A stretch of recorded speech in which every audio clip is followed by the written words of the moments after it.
Right. Today's session is very, very, very important in the exam perspective. And దాంతో పాటు మీకు ఈసారి question కూడా రావచ్చు. ఎందుకు రావచ్చో కూడా నేను చెప్పాను. So right to information act is completing 15 years. So 2020 లోనే కంప్లీట్ అయింది. సారీ 15 years కంప్లీట్ అవ్వడం అనేది జరిగింది. So you can expect A question on RTIs performance, criticism on RTI కానీ, సిగ్నిఫికెన్స్ ఆఫ్ ఆర్టీఐ కానీ, ఆర్టీఐ ఎందుకు ఉండాలి అని చెప్పి మీకు క్వశ్చన్ రావచ్చు. సో జాగ్రత్తగా వినండి, ఈ సెషన్ మీకు ఈజీగా అర్థం.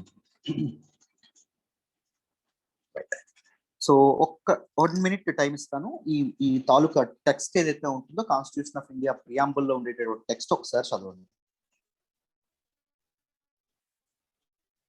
Meanwhile, other people will join.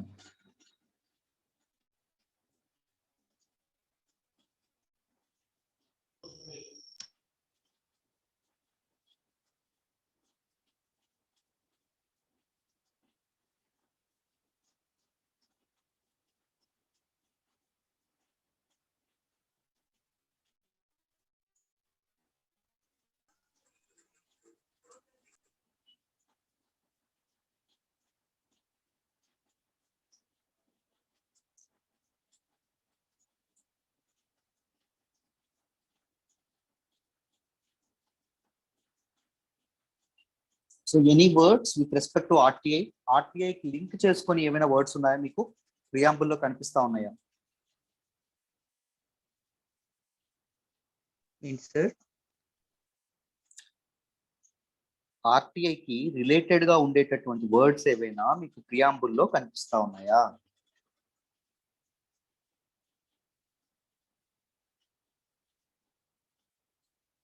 Can you relate any particular word to RTA? I hope you know, you are aware about RTA, right? Right to information తెలుసని అనుకుంటున్నాను. గవర్నమెంట్ బాడీస్ నుంచి సిటిజన్స్ ఇన్ఫర్మేషన్ పొందడానికి ఉపయోగపడేటటువంటి ఒక సాధనం, ఒక means. So status of opportunity గురించి అడగడానికి The people of India, sir. A information అయినా గవర్నమెంట్ అథారిటీస్ నుంచి మనం తీసుకోవచ్చు. The people of India అంటున్నారు కాబట్టి మనకి హక్కు ఉంది sir, right to information. People of India అంటున్నారు కాబట్టి మనకి ఉంది. Okay, we are empowered, right? Very good. yes sir. ఇంకా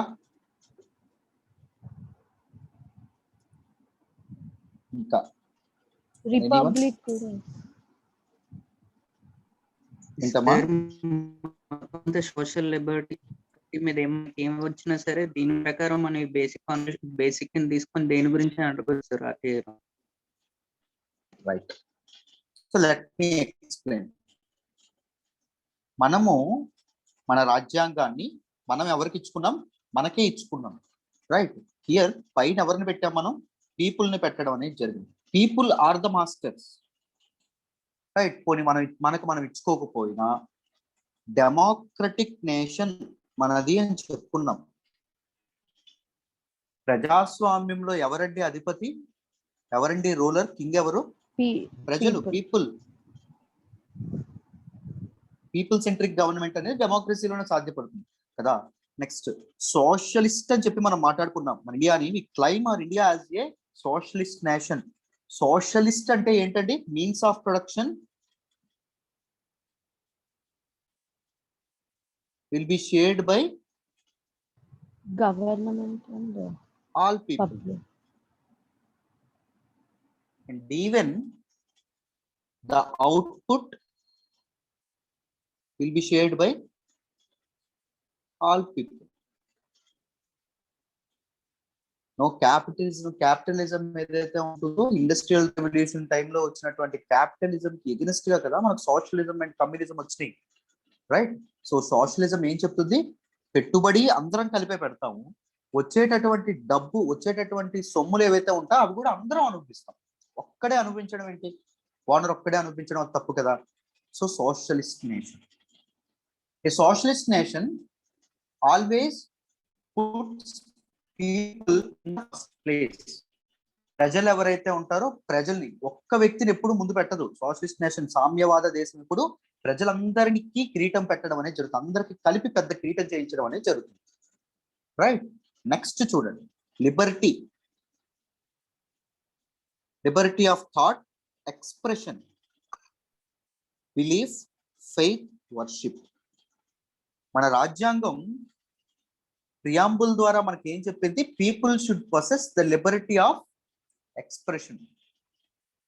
సో దీనికి తగినట్టుగా మనకి ఫండమెంటల్ రైట్స్ ఆర్టికల్ 19 క్లాజ్ లో ఏం పెట్టారు? Freedom of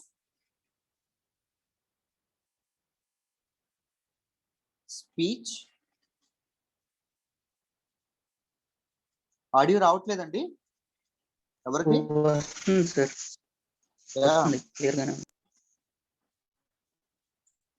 someone help him with that. చూడండి ఒకసారి. Freedom of speech and expression కదా.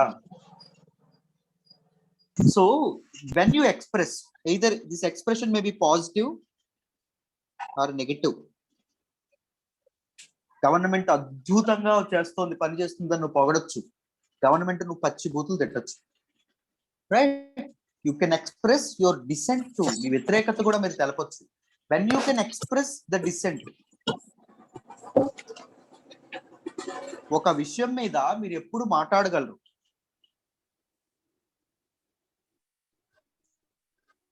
ఒక విషయం మీద మీరు ఎప్పుడు మాట్లాడగలరు. If you have the right knowledge about that particular topic, if you have the right information to defend your expression. Government బాగా పని చేయట్లేదు, గవర్నమెంట్ బాగా పని చేయట్లేదు అనేటప్పుడు యూ హ్యావ్ మీకు ఎప్పుడు అలా మాట్లాడతారు పని చేయట్లేదండి. ఓన్లీ మీ దగ్గర రైట్ ఇన్ఫర్మేషన్, మీ స్టేట్మెంట్ డిఫెండ్ చేసుకోవడానికి రైట్ ఇన్ఫర్మేషన్ ఉన్నప్పుడు మాత్రమే. అంతేనా?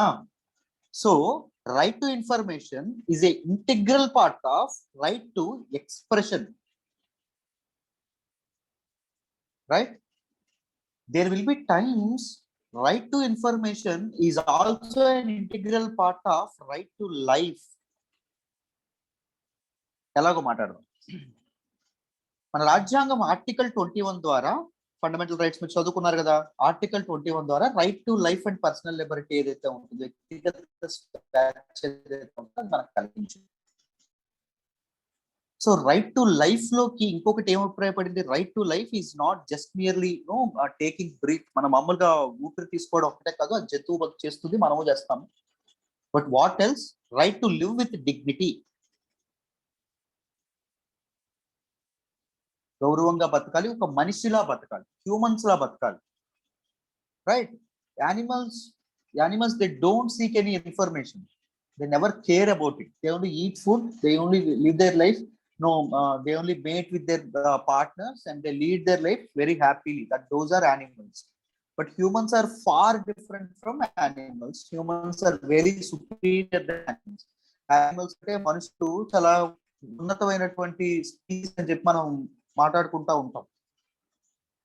Right? Because we possess dignity. So where does the dignity come from? From knowledge and from information. So right to information is also an integral part of right to life. ఇది supreme court మనకు చెప్పడం అనేది జరిగింది.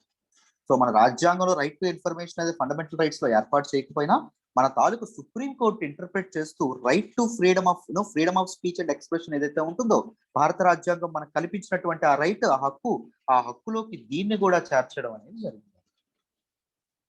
So we are entitled to seek information, to secure information from the government bodies. Right? So the right to information guరించి detailed. So the right to information, samachara hakku. Right to information means the freedom of people to have access to government information.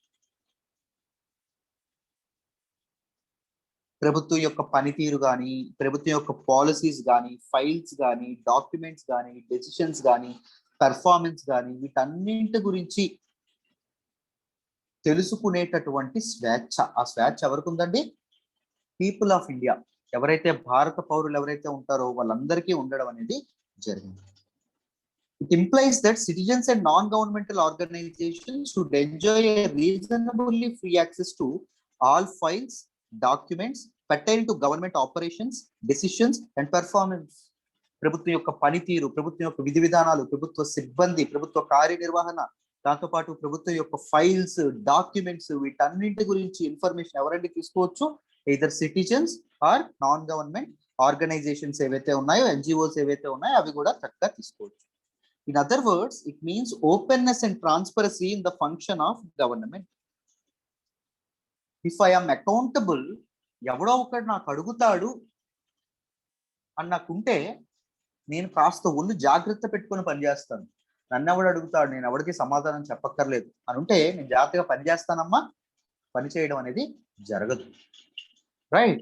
So to ensure the accountability and the transparency in the governance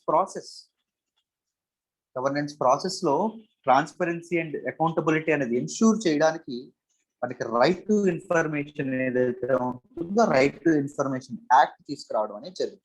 The right to information is a fundamental right under Article 19 Clause 1 of the Indian Constitution. భారత రాజ్యాంగం వివిధ రకాలైనటువంటి స్వేచ్ఛల్ని కల్పించడం అనేది జరిగింది through article 19. So article 19 Clause 1 ఏం చెప్తుంది మనకి? ఫ్రీడమ్ ఆఫ్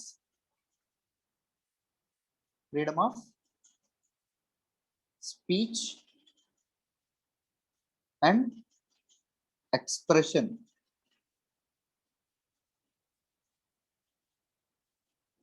ఈ freedom of speech and expression ఏదైతే ఉంటుందో దీనిలోకి మన తాలూకా రైట్ టు ఇన్ఫర్మేషన్ ఏదైతే ఉంటుందో right to information integral part అని చెప్పి మనకు సుప్రీంకోర్టు అభిప్రాయపడడం అనేది జరిగింది. అర్థమైందా? సో చూడండి, కానీ రైట్ టు ఇన్ఫర్మేషన్ రాకముందు there were many rules and regulations. మన ఇండియాలో చాలా రూల్స్ అండ్ రెగ్యులేషన్స్, చాలా చట్టాలు ఉండేవి to restrict the disclosure of official information. ప్రభుత్వం యొక్క సమాచారం ఏదైతే ఉంటుందో అది సిటిజన్స్ కి ఇవ్వక్కర్లేదు, ఇవ్వకూడదు, అవి గోప్యంగా ఉంచాలి, సీక్రెసీ అనేది మెయింటైన్ చేయాలి అని లీగలైజ్ చేయడానికి చాలా చాలా చట్టాలు ఏవైతే ఉంటాయో చట్టాలు ఉండడం అనేది జరిగిందండి. These particular laws they favour secrecy in administration. Right? Administration లో సీక్రెసీ మెయింటైన్ చేయాలి అని చెప్పి చెప్పడం అనేది జరిగింది. What are those acts? Official secrets act 1923, Indian evidence act 1872, commission of enquiry act 1952, all India services rules 1954, central civil services conduct rules 1955, railway services rules 1956. What do you mean by all India services? ఎవరికైనా తెలుసా?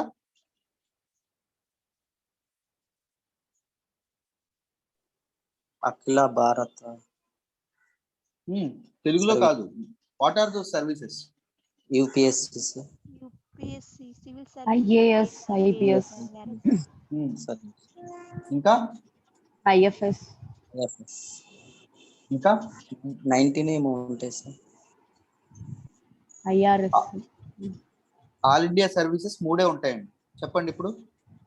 IAS, IPS, IFS. IRS కాదు, IFS. Right? IFS. ఎందుకు ఇవి all India services అన్నాం వీటి మూడింటిని?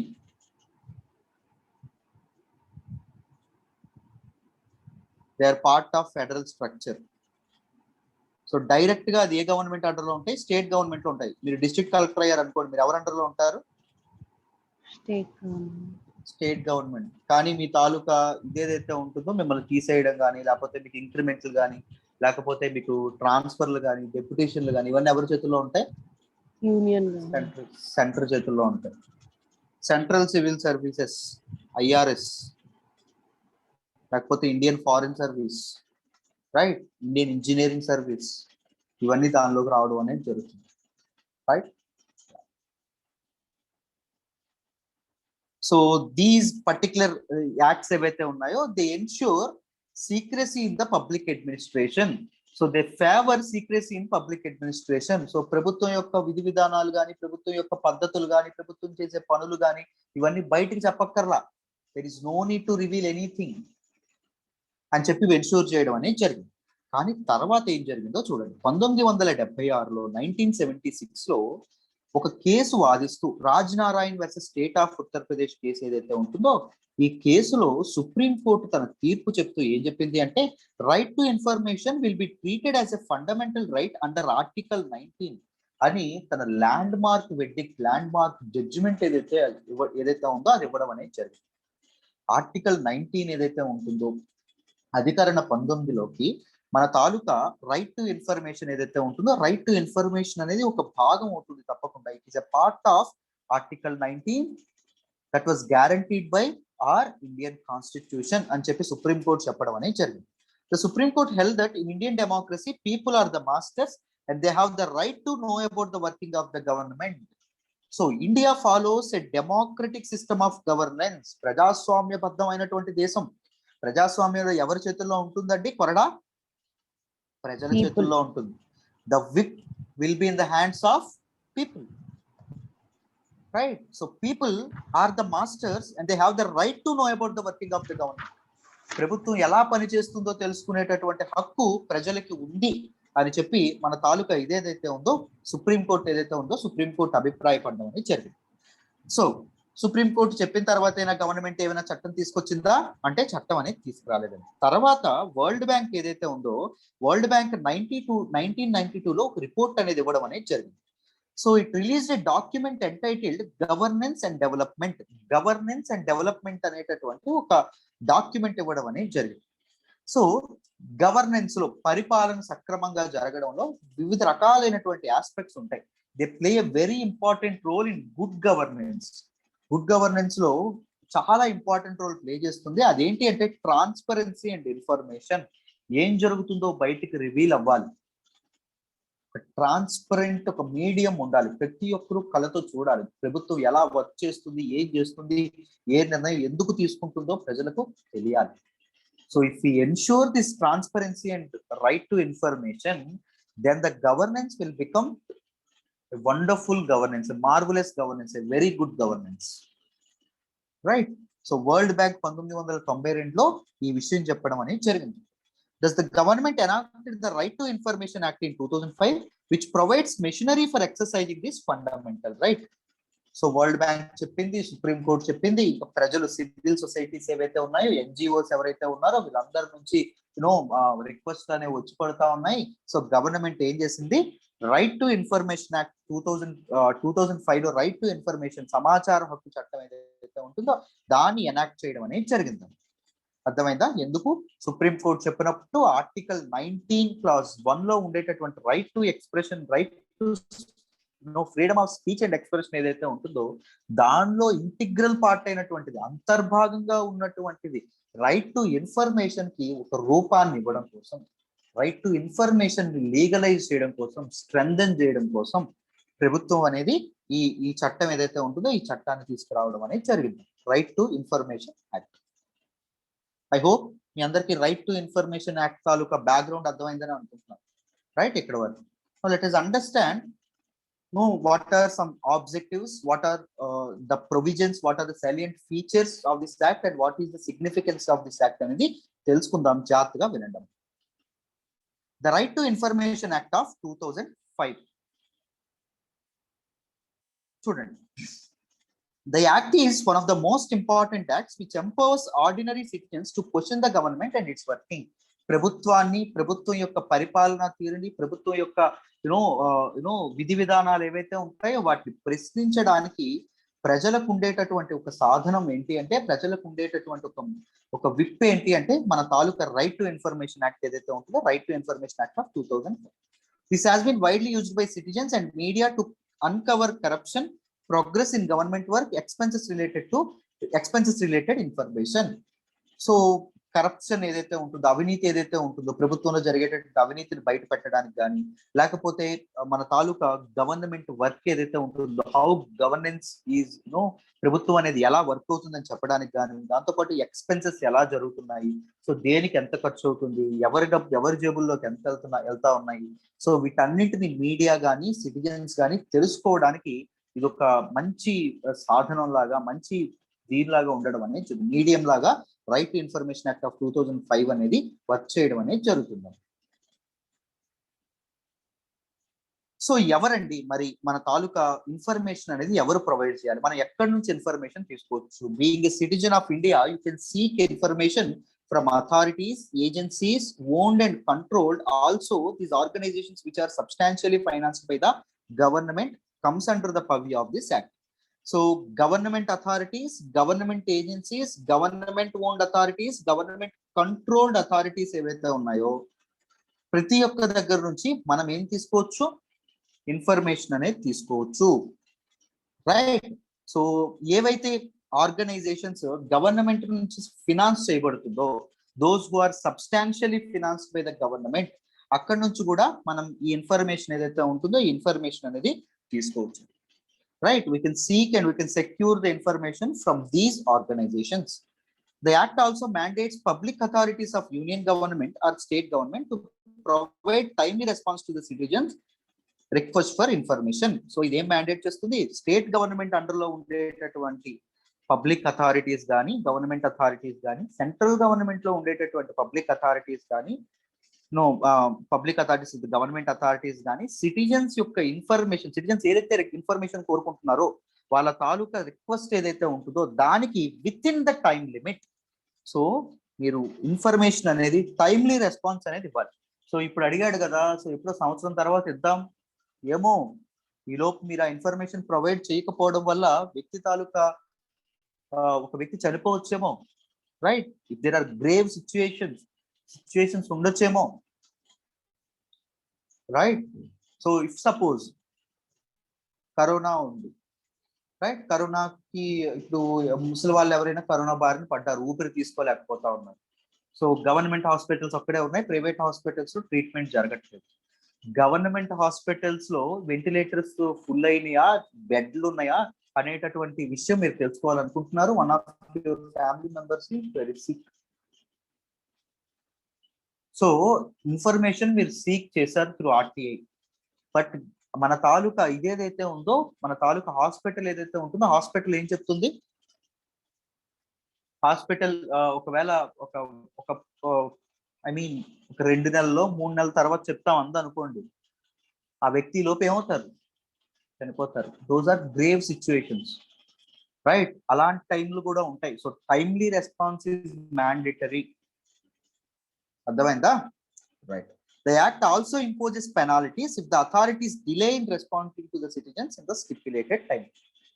So with in the time frame authorities అనే వాళ్ళు ఎవరైతే ఉన్నారో వాళ్ళు రియాక్ట్ అవ్వకపోతే, వాళ్ళు ఇన్ఫర్మేషన్ ప్రొవైడ్ చేయకపోతే ఇక్కడ పనిష్మెంట్ కూడా రావడం అనేది జరుగుతుంది. ఎంత పనిష్మెంట్ ఉంటుంది, లేకపోతే డెడ్ లైన్ ఎంత టైంలో వాళ్ళు ప్రొవైడ్ చేయాలి, వీటన్నిటి చెప్తాను, కంగారు పడదు, ఓకేనా? వీటన్నిటి డీటెయిల్డ్ గా డిస్కస్ చేయాలి. So what are the objectives of RTI act? మీ అందరికీ తెలుసు. Empower citizens to question the government. ప్రభుత్వాన్ని ప్రజలు ప్రశ్నించడానికి ఆర్టీఐ యాక్ట్ అనేది చాలా ఉపయోగపడడం అనేది జరుగుతుంది. The act promotes transparency and accountability in the working of the government. ఈ యాక్ట్ ఏదైతే ఉంటుందో ప్రభుత్వ విధి విధానాల్లో ట్రాన్స్పరెన్సీ ఏదైతే ఉంటుందో ట్రాన్స్పరెన్సీ అండ్ అకౌంటబిలిటీ ఏదైతే ఉంటుందో అకౌంటబిలిటీని ఎన్ష్యూర్ చేయడం అనేది జరుగుతుంది. The act also helps in containing corruption in the government and work for the people in a better way. ప్రభుత్వం ఒకరికి జవాబుదారీగా ఉండాలి, ఒకరికి సమాధానం చెప్పాలి అని ప్రభుత్వం ఉంటే కరప్షన్ ఎంతో కొంత చాలా వరకు తగ్గడం అనేది జరిగింది. ఒళ్ళు జాగ్రత్త పెట్టుకొని ప్రభుత్వం పనిచేయడం అనేది జరుగుతుంది, రైట్? ప్రభుత్వం ఎంత చిత్తశుద్ధితో పనిచేస్తుంది, ఎంత మనసు పెడుతుంది ప్రజల కోసం పనిచేయడంలో అనేటటువంటి విషయం ప్రజలకు తెలియడం అనేది జరుగుతుంది. And they can elect people in a better way. Next representatives ఎవరైతే ఉన్నారో వాళ్ళని బాగా సరిగ్గా ఎన్నుకోవడానికి కూడా వాళ్ళకి ఇవ్వడం అనేది జరుగుతుంది. ఒకవేళ ప్రభుత్వం పాలసీస్ అనేవి తీసుకొచ్చిన, ప్రభుత్వం ఫండ్ అనేది రిలీజ్ చేసిన, దీస్ బ్యూరోక్రాట్స్ ఎవరైనా అనుకోండి, ఇంప్లిమెంట్ చేయడంలో ఏమైనా ప్రాబ్లమ్స్ ఉన్నాయనుకోండి, వాటిని కూడా లేవనెత్తడానికి, వాటిని కూడా పబ్లిక్ డొమైన్ లో పెట్టడానికి మనకి ఆర్టీఐ యాక్ట్ అనేది చాలా చాలా ఉపయోగపడడం అనేది జరుగుతుంది. The act envisages building better informed citizens who would keep vigil about the functioning of the government machinery. Government కార్యనిర్వహణ ఏదైతే ఉంటుందో, గవర్నమెంట్ మెకానిజం ఏదైతే ఉంటుందో దాని మీద ఒక కన్నేసి ఉంచేటటువంటి ప్రజలకు, ఎవరైతే సమ్ పీపుల్ ఇప్పుడు ఎన్జిఓస్ మెయింటైన్ చేసే వాళ్ళు ఉంటారు, they feel like they are very responsible. Yes, they are responsible because వాళ్ళకి రూపాయి కూడా రాదండి, సంపాదన ఉండదు. They can, if they work hard, they can earn so much money, but they work just for the people, just for the state, right, they are very concerned about the government, they are very concerned about the people, ప్రజలు కదా. So అలాంటి వాళ్ళు ఎవరైతే ఉన్నారో, ప్రభుత్వాన్ని ఒక గస్తీ కాస్తూ ప్రభుత్వం ఎలా పనిచేస్తుందో కన్నేసి ఉంచేటటువంటి వ్యక్తులు ఎవరైతే ఉన్నారో, వాళ్ళకి రైట్ ఇన్ఫర్మేషన్ అనేది ప్రొవైడ్ చేశారనుకోండి, వాళ్ళు సరిగ్గా ప్రభుత్వాన్ని ప్రశ్నించగలుగుతారు. సో అందుకోసం రైట్ టు ఇన్ఫర్మేషన్ యాక్ట్ ఏదైతే ఉంటుందో, రైట్ టు ఇన్ఫర్మేషన్ యాక్ట్ అనేది తీసుకురావడం అనేది రైట్, సమాచార హక్కు చట్టం. అయితే మరి what type of information can be requested through RTI? Sir మరి రైట్ టు ఇన్ఫర్మేషన్ యాక్ట్ ద్వారా నేను ఏ టైప్ ఆఫ్ ఇన్ఫర్మేషన్ ని తీసుకోగలను, పొందగలను? చూడండి, ద సిటిజన్స్, భారత పౌరులు can seek any information, A information అయినా సీక్ చేయొచ్చు అంట. ఎక్కడి నుంచి? ఫ్రమ్ ద గవర్నమెంట్ అథారిటీస్ నుంచి, that the government can disclose to the parliament. Very very important.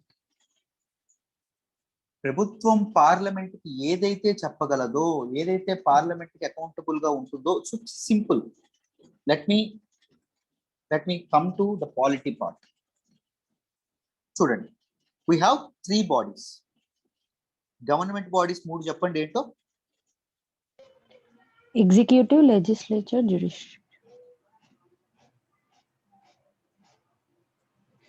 Judiciary. నేను కొన్ని ఇది చెప్తాను, మీరు నాకు చెప్పండి. ఒక ఎగ్జాంపుల్ చెప్తాను, వాళ్ళు మనకు వస్తారో లేదో మీరు చెప్పండి. దీని జగన్మోహన్ రెడ్డి ఈ 3 దేనిలోకి వస్తారు చెప్పండి? ఎగ్జిక్యూటివ్. ఓన్లీ ఎగ్జిక్యూటివా? లెజిస్లేచర్ లో కూడా రావడం అనేది జరుగుతుంది. అర్థమైందా? చంద్రబాబు నాయుడు దేనిలోకి వస్తారు చెప్పండి? లెజిస్లేచర్ లోకి రావడం. 3కి డిఫరెన్సెస్ తెలుసని అనుకుంటున్నాను మీ అందరికి. సో మనం ఏం చేస్తాం? ఓటేసి మన తాలూకా రిప్రజెంటేటివ్స్, మా తరపున చట్టాలు చేయండి, మా వెల్ఫేర్ కోసం పనిచేయండి అని చెప్పి మనం ఎవరైతే రిప్రజెంటేటివ్స్ ఎవరైతే ఉన్నారో వాళ్ళని అసెంబ్లీకి కానీ పార్లమెంట్కి కానీ పంపిస్తాం. అసెంబ్లీకి పార్లమెంట్కి పంపించిన వాళ్ళందరూ ఎగ్జిక్యూటివ్ లో అయిపోతారా అంటే ఎవరు? వీళ్ళందరూ లెజిస్లేటర్స్, వీళ్ళందరూ చట్టాలు మాత్రమే చేస్తారు. సో వీళ్ళలో కొంతమంది గవర్నమెంట్ లో ఉంటారు. ఎవరు? Chief minister and council of ministers. వీళ్ళు ఎక్కడొస్తారు? ఎగ్జిక్యూటివ్ లో పార్ట్ అవ్వడం అనేది జరుగుతుంది. They are also the part of executive. Minister MLA కాకుండా పోతాడా? ఎమ్మెల్యే అవుతారు కదా. ఎమ్మెల్యేగా ఉండే వాళ్ళని మన తాలూకు చీఫ్ మినిస్టర్ ఎవరైతే ఉంటారో ఆయన చేసుకుంటారు. Is also a part of legislature and is also a part of executive. ఆయన ఎగ్జిక్యూటివ్ గా కూడా ఉండడం అనేది జరుగుతుంది. Right. So this executive is answerable to legislature కదా. Collective responsibility. ఇప్పుడు ఎగ్జాక్ట్లీ కలెక్టివ్ రెస్పాన్సిబిలిటీ. మనం ఏం చెప్పుకున్నాం ముందు? ఎప్పుడైనా మన తాలూకా అసెంబ్లీ ఎలక్షన్స్ చూడండి, సారీ అసెంబ్లీ మీటింగ్స్ ఎప్పుడైనా చూసారనుకోండి ఎలా జరుగుతాయని. చూస్తే చంద్రబాబు నాయుడు గారు ముఖ్యమంత్రి అండ్ మినిస్టర్స్ గారు ఏం చేశారండి? ఏమైనా ఇచ్చారా అండి? బాధగా ఉండదా అండి? మనం అడుగుతా ఉంటారు ఎప్పుడైనా. రైట్. ఎందుకు అడుగుతా ఉంటారు?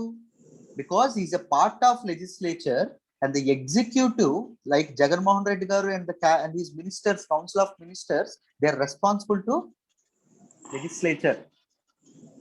ఎప్పుడైనా మీరు పార్లమెంట్ మీటింగ్స్ చూసారా? మోడీ గారు అసలు ఏం చేశారు? ప్రధానమంత్రి ఉజ్వల్ యోజన అన్నారు. దానిలో ఏమైనా వచ్చిందా? పెట్రోల్ రేట్లు టకటక పెరిగిపోతున్నాయి. ఏమైనా చేశారా? బడ్జెట్ లో ఏమైనా రిఫార్మ్స్ తీసుకొచ్చారా? తీసుకోలేదు. జిఎస్టీ కంపెన్సేషన్ స్టేట్స్ కి ఏమైనా ఇస్తున్నారా? ఇవ్వట్లేదు. ఎందుకంటారు ప్రధానమంత్రిని, మినిస్టర్స్ ని?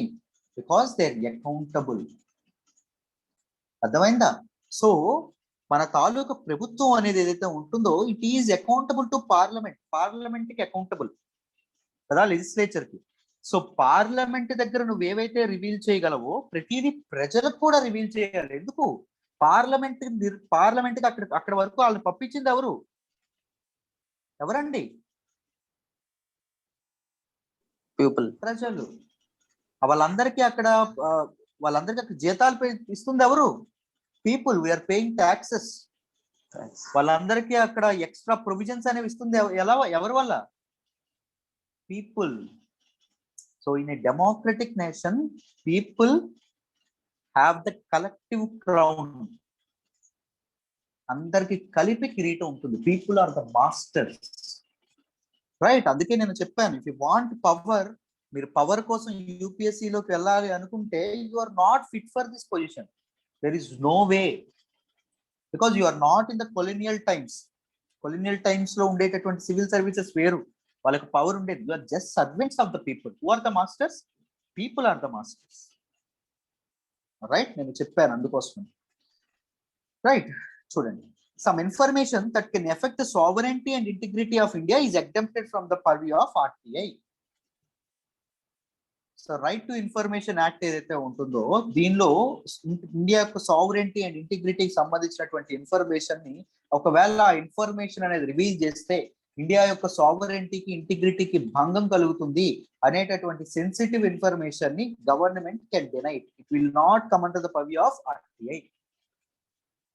అర్థమైందా? డిఫెన్స్ కి సంబంధించినటువంటివి, రాకి సంబంధించినటువంటివి, లేకపోతే బార్డర్ సెక్యూరిటీ ఫోర్స్ తాలూకా డిసిషన్స్, అండ్ క్యాబినెట్ మినిస్టర్ యొక్క internal relations and diplomatic relations, లేకపోతే ఏదైనా కంట్రీ, ఇప్పుడు క్వాడ్ మీటింగ్ జరిగింది, క్వాడ్ మీటింగ్ అనేది జరిగింది అనుకోండి. Quad is composition of how many countries చెప్పండి? 4. ఏంటి అవి? India, USA, Japan, Australia. మొన్న క్వాడ్ సమిట్ అనేది జరిగిందా? వర్చువల్ సమిట్ మొదటిది. సో జరిగినప్పుడు మనకి బైడెన్ మన తాలూకా ఇతను ఎవరైతే ఉంటారో, ఇండియన్ రిప్రజెంటేటివ్ ఎవరైతే ఉంటారో మోడీ గారు ఉన్నారు అనుకోండి. మోడీ గారికి ఒక ఇన్ఫర్మేషన్ చెప్తారు, మీకు సీక్రెట్ చెప్పాలి.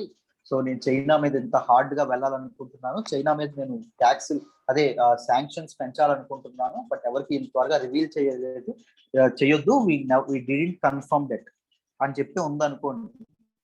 సో ఈ క్వాడ్ మీటింగ్ లో ఏం జరిగిందండి అని చెప్పి రివీల్ చేయొచ్చా ఇండియా? ఆర్టీ ఎవరైనా పెట్టారనుకోండి క్వాడ్ మీటింగ్ లో ఏ డిస్కషన్ జరిగినాయని, దట్ ఈస్ డిప్లొమాటికల్ డెలిబరేషన్స్. అవి రివీల్ చేయక్కర్లా. No, they won't come under the purview of RTI. అర్థమైందా? సెన్సిటివ్ ఇన్ఫర్మేషన్ అనేది ఆర్టీఐ కింద రాదని చెప్పారు. Information relating to internal security, relations with foreign countries, intellectual property rights, cabinet discussions are exempted from RTI.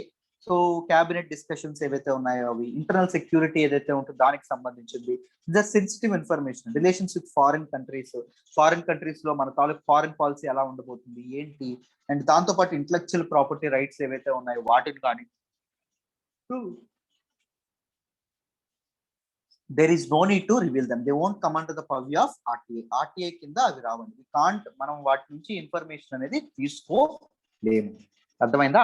Intellectual property rights అంటే ఏంటి చెప్తానమ్మా. ఇప్పుడు salient features చెప్తాను, అక్కడ డీటెయిల్డ్ గా మీకు లైన్ చూపించి చెప్తాను. ఓకేనా? ఈజీగా అర్థమవుతుంది, రైట్? అందుకే ఎక్స్ప్లెయిన్ చేయలేదు. ఇక్కడ చూడండి, చెప్తాను సాలియంట్ ఫీచర్స్, జాగ్రత్తగా వినండి. Salient features of RTI act 2005. దీనిలో చూద్దాం, చూడండి. The act confers on border dispute జరిగినప్పుడు అంతమంది డెత్ అయ్యారో చెప్పాలన్నా సార్, ఎంతమంది చనిపోయారో అని చెప్పి ఆర్టీఐ సీక్ చేసినా చెప్పక్కర్లేదు, because that is a sensitive information. అర్థమైందా? కన్ఫర్మ్ గా చెప్పాలి, ఇట్ ఈస్ నాట్ మ్యాండేటరీ, చెప్పక్కర్లేదు, right? But on the moral grounds, no, చనిపోయింది ఎవరు? ఇండియన్ సోల్జర్స్ కదా. ఆన్ ద మారల్ గ్రౌండ్స్ మనం ఒక చావును కూడా ధృవీకరించలేకపోతే ఒక సోల్జర్ యొక్క ప్రాణత్యాగం, that is pride or not? వాళ్ళు అతనికి కానీ అతని తాలూకు ఫ్యామిలీకి కానీ అది గర్వకారణమా కాదా? దేశం కోసం ప్రాణాలు అర్పించడం అనేది అంత ఈజీగా వస్తుంది ఆపర్చునిటీ ఎవరికైనా? రాదు, రైట్? మనం అనుకున్నా రాదు ఆపర్చునిటీ. సో వాళ్ళ తాలూకా సాక్రిఫైస్ గా ప్రైడ్ అనేది అందాలి. అర్థమైందా? అందుకే గవర్నమెంట్ తప్పకుండా ఇది చేస్తుంది. అందుకే చైనాలో చాలా ప్రొటెస్ట్లు అనేవి మొదలైంది. సో మీరు లడాక్ ఇష్యూ ఏదైతే జరిగిందో, మనకి ఇష్యూ జరిగేటప్పుడు ఏం జరిగింది అంటే, మనం అనౌన్స్ చేసాము, మనం అద్భుతమైనటువంటి రిసెప్షన్ వాళ్ళకి అప్పచెప్పాము. అర్థమైందా? సో దేశం అంతా కన్నీరు మున్నీరు ఏడ్చింది, దిగ్భ్రాంతి చెందింది. బట్ మనం చైనా చూసుకుంటే, China didn't even reveal. So ఎంతమంది చనిపోయారు రివీల్ చేయాలి, మొన్న రివీల్ చేసింది, అంతేనా? సో దానికి చైనీస్ పీపుల్ చాలా చాలా దీనిగా ఉన్నారు, అర్థమైందా? కమ్యూనిస్ట్ నేషన్స్ లో అంత దీనిగా ఉంటుంది, right? Yeah. So the act confers on all citizens the right of access to information, the right of access to the information, and correspondingly makes the dissemination of such information an obligation on all public authorities. So act ఏం చెప్తుంది? ఈ చట్టం ప్రతి ఒక్కరు పౌరులందరికీ they have the right to access any information provided by public authorities. Public authorities తప్పకుండా citizens కి information provide చేయాలి. సిటిజన్స్ కి ఇన్ఫర్మేషన్ పొందేటటువంటి హక్కు కూడా అంతే బలంగా ఉండడం అనేది జరిగింది. ఈ యాక్ట్ అనేది మనకు ప్రొవైడ్ చేయడం అనేది జరిగింది. చెప్పండి మరి, ఇది లీగల్ రైటా, ఫండమెంటల్ రైటా? Right to information, fundamental right. ఇంకా సరే అంటే మీరు ఫండమెంటల్ రైట్ లో సార్ యా చెప్పండి మామూలుగా ఇది మీరు మీ ఒపీనియన్ ఏంటి? ఫండమెంటల్ రైటా, legal right? Fundamental right sir. Sorry constitutional రైటా లేకపోతే లీగల్ రైటా? Sorry, I'm very sorry. Sir ఇది లీగల్ రైట్. Legal right. ఎందుకు? రైట్ టు ఇన్ఫర్మేషన్ అనేది మన తాలూకా రాజ్యాంగంలో పొందుపరిచారా? పొందుపరచులా. ఏం చెప్పారు? Right to speech and expression మాత్రమే పెట్టారు. సుప్రీంకోర్టు అభిప్రాయపడింది రైట్ టు ఇన్ఫర్మేషన్ అనేది ఫండమెంటల్ రైట్ కింద వస్తుంది, అర్థమైందా? So it is not a constitutional right, but it is a legal right, right? Very good, very good. Now it provides for the appointment of a public information officer in each department to provide information to the public on request. So each public authority, public office లో ఒక public information officer అనే వాళ్ళు ఉంటారు. అంటే special గా వీళ్ళకి appoint చేయడం అనేది ఉండదమ్మా, ఆల్రెడీ విధులు నిర్వహిస్తూ ఉంటారు. చూసారా? సపోజ్ ఒక ఆఫీస్ ఉంది అనుకోండి, సపోజ్ ఒక డిపార్ట్మెంట్ ఉంది, దానికి ఒక సూపరింటెండెంట్ ఉంటారు, లేకపోతే ఇంకొక పని చేయడానికి ఇంకొక వ్యక్తి ఉంటారు. సపోజ్ సచివాలయం అనుకోండి, మనం గ్రామ సచివాలయాలు చూస్తామా? ఎప్పుడైనా వెళ్ళారా గ్రామ సచివాలయ, వార్డు సచివాలయాలకి? అక్కడ మీకు డిజిటల్ అసిస్టెంట్ కనిపించారా? కనిపిస్తారు. ఇంజనీరింగ్ అసిస్టెంట్ కనిపిస్తారు. దాంతోపాటు మహిళా పోలీస్ కనిపిస్తారు, అర్థమైందా? లేకపోతే పంచాయతీ మెయిన్ సెక్రటరీ ఒక కనిపిస్తారు, పంచాయతీ సెక్రటరీ, రైట్? ఇలా డిఫరెంట్ వ్యక్తులు అనే వాళ్ళు ఉంటారు. సో స్పెషల్ గా ఒక పబ్లిక్ ఇన్ఫర్మేషన్ ఆఫీసర్ ఉంటారా అంటే ఉండరు. వీళ్ళ ఎవరైతే పీపుల్ ఉన్నారో వీళ్ళకి ఎక్స్ట్రా బాధ్యత ఏదైతే ఉంటుందో బాధ్యత అప్పచెప్తారు, అర్థమైందా? స్పెషల్ గా అపాయింట్మెంట్ అయితే చేయదు, అర్థమైందా? పబ్లిక్ ఇన్ఫర్మేషన్ ఆఫీసర్ గా వాళ్ళకి ఆ తాలూకా బాధ్యత అనేవి అప్పచెప్పడం అనేది జరుగుతుంది, right? It fixes A 30-day deadline for providing information. Deadline is 48 hours if information concerns life or liberty of a person, అర్థమైందా? సో లైఫ్ ఇందాకే చెప్పాను, కరోనా వైరస్ ఎగ్జాంపుల్. సో వెంటిలేటర్లు ఎన్ని ఉన్నాయో చెప్పాలి, ఎన్ని ఉన్నాయో మాకు కావాలంటే ఎంతసేపట్లో చెప్పాలి? తెలియాలి అంటే 48 గంటల్లో మీరు ఇన్ఫర్మేషన్ అనేది ఇవ్వాలి. Because it is concern with life, Liberty. నేను అక్రమంగా అరెస్ట్ చేయడం అనేది జరిగింది, సో నేను జైల్లో పెట్టడం అనేది జరిగింది. అండ్ యువర్ ఫ్యామిలీ మెంబర్, నీ తాలూకా ఫ్యామిలీ మెంబర్ నువ్వు తప్పు చేయలేదు అని రుజువు చేయడానికి ఏదో ఒక ప్రూఫ్ కోసం ఒక ఆఫీస్ దగ్గరికి వెళ్ళడం అనేది జరిగింది, అర్థమైందా? సో ఆయన ఆ ప్రూఫ్ వెంటనే ఇస్తే మీరు బయటకు వచ్చేస్తారు, అర్థమైందా? కానీ ఇక్కడ ఏం జరుగుతుంది? ఆ ప్రూఫ్ ఆయన డిలే చేశాడు అనుకోండి, చేయని తప్పుకు మీరు ఏం చేస్తున్నారు? జైల్లో శిక్ష అనుభవించడం అనేది జరుగుతుంది. If that is concern the Liberty of a person మీరు 48 గంటల్లో తప్పకుండా ఇవ్వాలి. బట్ అదర్ ఇన్ఫర్మేషన్ కి డెడ్ లైన్ ఎంతమ్మా? 30 రోజులు. With in 30 days you should provide the information. ఎవరైతే సిటిజన్స్ కావాలనుకున్నటువంటి ఇన్ఫర్మేషన్ మీరు ప్రొవైడ్ చేయాలి. Next, information will be free for people below poverty line, for others fee will be reasonable. So ఈ రోజు నేను ఒక అసైన్మెంట్ ఇస్తాను, అర్థమైందా? సో ఇన్ఫర్మేషన్ అనేది below poverty line, BPL people ఎవరైతే ఉన్నారో బీపీఎల్ హౌస్ హోల్డ్స్ కి ఫ్రీ. అండ్ మీ మామూలుగా మీరందరూ నాకు తెలిసి బిలో పావర్టీ లైన్ ఎవరు ఉండరు అనుకుంటున్నాను, మనందరికి 10 రూపాయలు, అర్థమైందా? సో మనకి ఆర్టీఐ వెబ్సైట్ ఏదైతే ఉంటుందో వెబ్సైట్ ఓపెన్ చేసి ఏదో ఒక స్మాల్ ఇన్ఫర్మేషన్ అడగడానికి ప్రయత్నించండి. 10 రూపాయలు మీ జేబుల్లో ఉంటాయి, మీ అకౌంట్ లో ఉంటాయి కదా, ఈజీగా ఖర్చు పెట్టేస్తాం, రైట్? సో ఎలా వర్క్ అవుతుందని చెప్పి మీకు ఒక ఐడియా వస్తుంది, మరి ఎప్పటికీ మర్చిపోదు. అదంతా try to log in to that RTI website and try to file any complaint on information. So information పలానా డిఫరెంట్ డిపార్ట్మెంట్స్ ఉంటాయి, you can select on those departments. So మీరు చక్కగా ఇన్ఫర్మేషన్ ఏదో ఒకటి అర్థమైందా, మీకు ఇష్టమైంది అడగడానికి ప్రయత్నించండి. అర్థమైందా? సో అలా అప్లై చేసుకుంటే మీకు ఇవన్నీ గుర్తుండిపోతాయి ఈజీ. రైట్, ఉన్నాయి అందరి దగ్గర 10 రూపాయలు, ఎవరికైనా పంపించాలా? Right, yeah, jokes apart. The Act imposes obligation on public agencies to disclose the information sumoto to produce requests for an information. To reduce requests to information. So ప్రజలు అడగక ముందుగానే మన తాలూకా ఇదేదైతే ఉంటుందో, ప్రజలు అడగక ముందే మన తాలూకా ప్రభుత్వాలు పబ్లిక్ అథారిటీస్ ఏవైతే ఉన్నాయో they have to reveal the information, సుమోటుగా రివీల్ చేయాలి. అర్థమైందా? అంటే తమకు తాముగానే రివీల్ చేయాలి. అందుకే different public authorities different time frame లో నెల కానీ 15 days ఒకసారి కానీ వాళ్ళ తాలూకా పెర్ఫార్మెన్స్ మీద రిపోర్ట్స్ ఇవ్వడం అనేది జరుగుతూ ఉంటుంది. సో ఎవరిని రిక్రూట్ చేశామని కానీ, లేకపోతే మెరిట్ లిస్ట్ పెట్టడం కానీ వాళ్ళ నోటీస్ బోర్డుల్లో, ఇవన్నీ తమకు తాముగా సుమోటుగా ఎవరు అడగకపోయినా ఇది అవ్వడం అనేది జరుగుతుంది. ఒకవేళ పెట్టకపోతే ఏం జరుగుతుంది? ఇన్ఫర్మేషన్ రిక్వెస్ట్ అనేవి పెరుగుతాయి. సో రిక్వెస్ట్ రాకముందుగానే మీరు రివీల్ చేశారనుకోండి, ఏ బాధ ఉండదు. So there will be reduction of request for an information. Government bodies have to publish details of staff payments and budgets. Government bodies సుమోటోగా స్టాఫ్ కి ఎంత పేమెంట్ చేస్తున్నారో చెప్పాలి. దాంతో పాటు బడ్జెట్ ఏదైతే ఉంటుందో, బడ్జెట్ ఎలా ఖర్చు పెడుతున్నారు, ఎక్స్పెన్సెస్ ఎలా జరుగుతున్నాయి అని చెప్పి తప్పకుండా రివీల్ చేయాలమ్మ. It is mandatory. అర్థమైందా? ఎవరు అడిగినా అడగకపోయినా తప్పకుండా రివీల్ చేయాలి. Certain types of information are exempted from the disclosure. So some information అనేది ఎగ్జామ్ చేయడం అనేది జరిగింది. ఏ ఇన్ఫర్మేషన్ మీకు ఆల్రెడీ చెప్పాను. ఏ ఇన్ఫర్మేషన్ అయితే కంట్రీ యొక్క సావరెంటీ అండ్ ఇంటిగ్రిటీకి ఇబ్బంది కలిగిస్తుందో, సెక్యూరిటీకి ఇబ్బంది కలిగిస్తుందో, scientific are economic interest of the కంట్రీకి ఇబ్బంది కలిగిస్తుందో, క్యాబినెట్ డెలిబరేషన్స్ ఏవైతే ఉన్నాయో అవి మీరు చెప్పక్కర్లా, అవి మీరు రివీల్ చేయక్కర్లా. రైట్, బార్డర్ డిస్ప్యూట్స్ దాని గురించి పర్ఫెక్ట్ ఇన్ఫర్మేషన్ ఎవరు అడిగినా చెప్పక్కర్లా.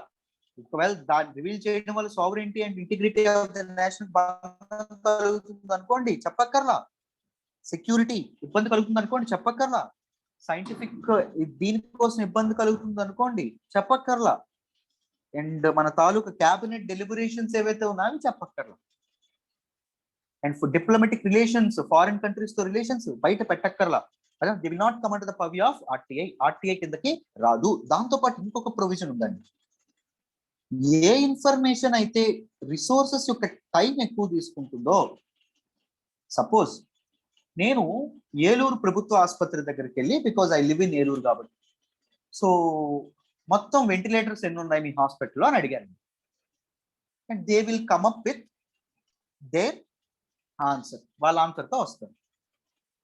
మళ్ళీ ఒకవేళ నేను ఎప్పుడైతే రాష్ట్రం 1956 లో ఎప్పుడైతే ఆంధ్రప్రదేశ్ ఫార్మేషన్ అవ్వడం అనేది జరిగిందో, అప్పటి నుంచి ఏలూరుకి ఎన్ని వెంటిలేటర్లు వచ్చినాయి, ఎన్ని వెంటిలేటర్లు మీరు పడేశారు, ఎన్ని వెంటిలేటర్లు అనేవి మీరు ఇది చేశారు అని చెప్పి నేను ఇన్ఫర్మేషన్ అడిగాను అనుకోండి, వాళ్ళకి ఏమవుతుంది?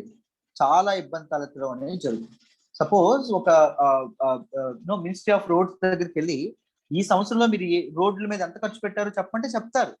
బట్ స్వాతంత్రం వచ్చి నుంచి ఎప్పటి వరకు ఎన్ని కిలోమీటర్లు రోడ్ వేశారు, దానికి ఎంత ఖర్చు అయింది, ఎంతమంది పనిచేశారు, ఎంతమందికి ఉద్యోగాలు వచ్చినాయి అని చెప్పి నేను అడిగాను అనుకోండి, అది ఇబ్బంది పెడుతుంది. సో అలాంటి వాటిని కూడా దే కెన్ డినై ఇట్. వాళ్ళు డినై చెయ్యొచ్చు. అర్థమైందా? ఇది గుర్తుపెట్టు. Right. So next PM cares full form చెప్పగలరా?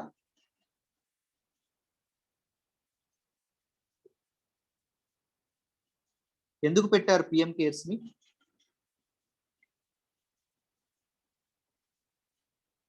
కరోనా టైంలో ఇండివిజువల్స్ అందరూ మనీ సెండ్ చేయడానికి. Exactly. The prime minister citizen assistance and relief in emergency situations fund. So ventilators తీసుకోవడానికి కానీ, మన తాలూకా మైగ్రెంట్ వర్కర్స్ ఎవరైతే ఉన్నారో వాళ్ళని ఇది చేయడానికి కానీ చేయడం అనేది జరిగింది. బట్ పిఎం కేర్స్ ఆర్టీఏ కింద వస్తుందా?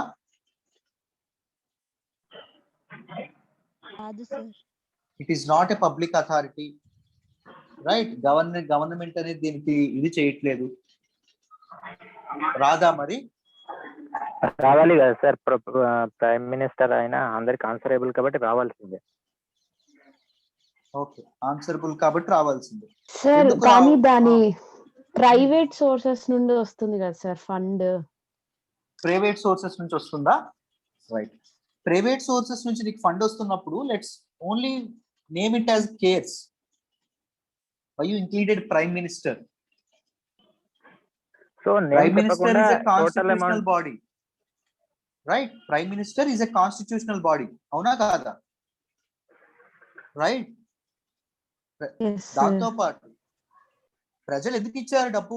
మిగిలిన చారిటబుల్ ట్రస్ట్ ఇవ్వకుండా పిఎం కోర్స్ ఎందుకు ఇచ్చారు? మా ప్రధానమంత్రి, మేము ఎన్నుకున్నటువంటి ప్రధానమంత్రి, మా ఆశాదీపం ప్రధానమంత్రి మమ్మల్ని అడుగుతున్నాడయ్యా డబ్బులు, రైట్? సో మా ప్రధానమంత్రి మాకు అడుగుతున్నందుకు మేము ఇవ్వాలా వద్దా? ఇవ్వాలి అని చెప్పి విరివిగా విరాళాలు వేశారు. అర్థమైందా? ప్రతి ఒక్కరూ వేశారు విరాళాలు, ప్రతి ఒక్కరూ ఇవ్వడం అనేది జరిగింది, రైట్? సో మీరు పిఎం కేర్స్ ఫండ్ మేనేజ్మెంట్ ఎవరు చేస్తారో తెలుసా?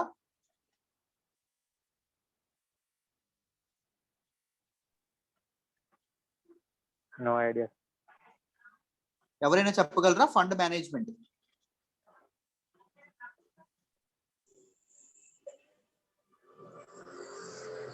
నో, కాదు.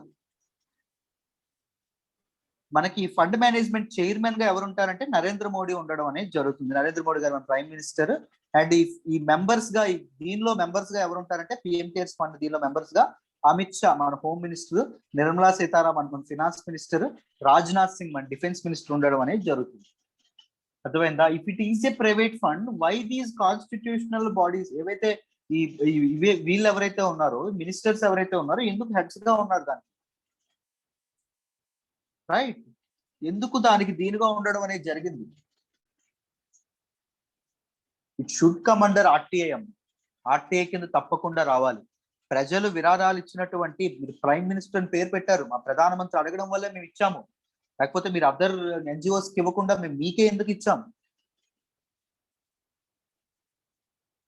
జవాబుదారీగా ఉండాలి. ఎన్ని వెంటిలేటర్లు కొన్నారు, దాంతోపాటు ఎంతమంది మైగ్రెంట్ వర్కర్స్ మీరు హెల్ప్ చేశారు, ఎంతమంది మీరు రీహాబిటేషన్ వర్క్స్ అనేవి ఎంతవరకు చేశారు అనేది తెలియాలి. ఇప్పటికి కూడా టోటల్ అమౌంట్ ఎంత వచ్చిందో చెప్పలేరు కదా సార్ వాళ్ళు? చెప్పట్లేదు, ఇప్పటికీ చెప్పట్లేదు, రైట్? అది తప్పు. యా, ఈవెన్ సుప్రీం కోర్టు కూడా అదే అభిప్రాయపడడం అనేది జరిగింది. ఒక్కొక్కసారి ఒక్కొక్కటి చెప్పడం అనేది జరిగింది. ఫస్ట్ ఆర్టీఐ ఫైల్ చేసినప్పుడు నో, దీని ఆర్టీఐ కిందకి రావడం రాదు అని చెప్పడం అనేది జరిగింది. సెకండ్ టైం ఫైల్ చేసినప్పుడు ఏం చెప్పారు అంటే, నేను నాకు చెప్పానా రిసోర్స్ మేనేజ్మెంట్ ఇబ్బంది అవుతుంది అని చెప్పి, సో అంత ఇన్ఫర్మేషన్ మేము తీయలేము అని చెప్పి చెప్పడం అనేది జరిగింది ప్రైమ్ మినిస్టర్స్ ఆఫీస్. అర్థమైందా? ఒక్కొక్కసారి ఒక్కొక్క మాట చెప్పడం వల్ల జనాలు చాలా చాలా సందేహాలు, డౌట్లు, ప్రశ్నలు మొదలవడం అనేది జరిగింది, right? Right. The public information officer may reject a request for information if it involves a infringement of copyright subsisting in a person other than the state. చూడండి,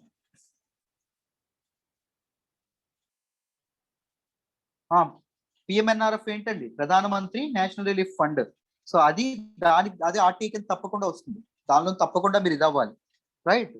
సో ఎందుకు అంటే అది ఒక చట్టం ద్వారా తీసుకురావడం అనేది జరిగింది. తప్పకుండా దానిలో ఇదేదైతే ఉంటుందో దాన్ని మీరు ఇది చేయాలి. అర్థమైందా? So PM CARES fund is specific to this particular corona, ఈ తాలూకా ఇదేదైతే ఉందో దానికే ఏర్పాటు చేశారు, రైట్? యా. సో ఇక్కడ వినండి అమ్మా, infringement of copyright subsisting in a person other than the state. Suppose నేను చెప్తున్నాను, జాగ్రత్తగా వినండి. కరిష్యామి వినమ్మా, మీరు ఇది చెప్పారు కదా, దాని పేరేం పేరు? ఇంటలెక్చువల్ ప్రాపర్టీ రైట్స్ గురించి అడిగారు కదా. చూడండి, కాపీ రైట్స్ గురించి వీటి గురించి చెప్తాను చూడండి. ఇప్పుడు సపోజ్ నేను ఒక మెడిసిన్ తయారు చేశాను.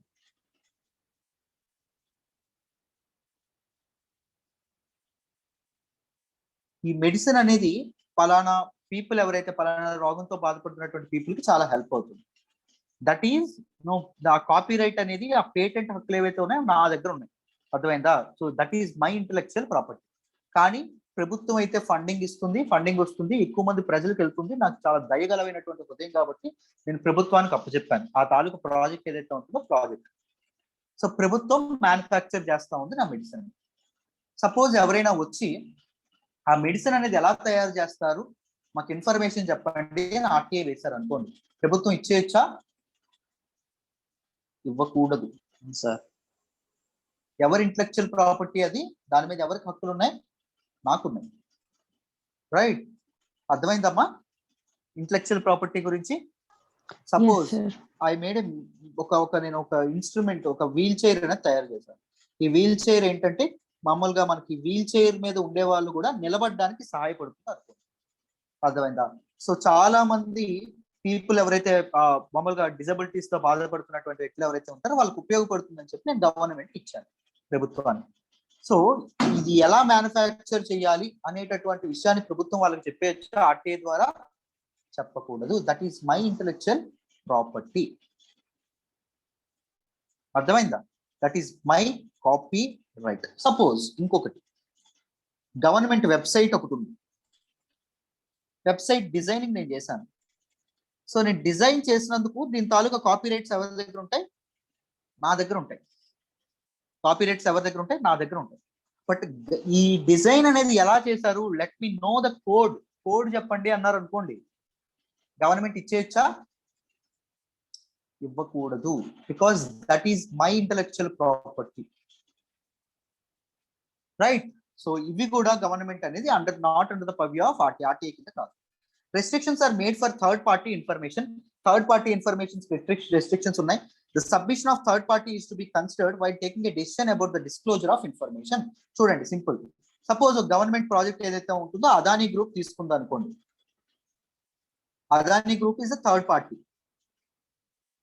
వీటికి అవుట్ సోర్స్ చేయడం అనేది జరిగింది. ఫలానా ప్రాజెక్ట్ ఏదైతే ఉంటుందో ప్రాజెక్ట్.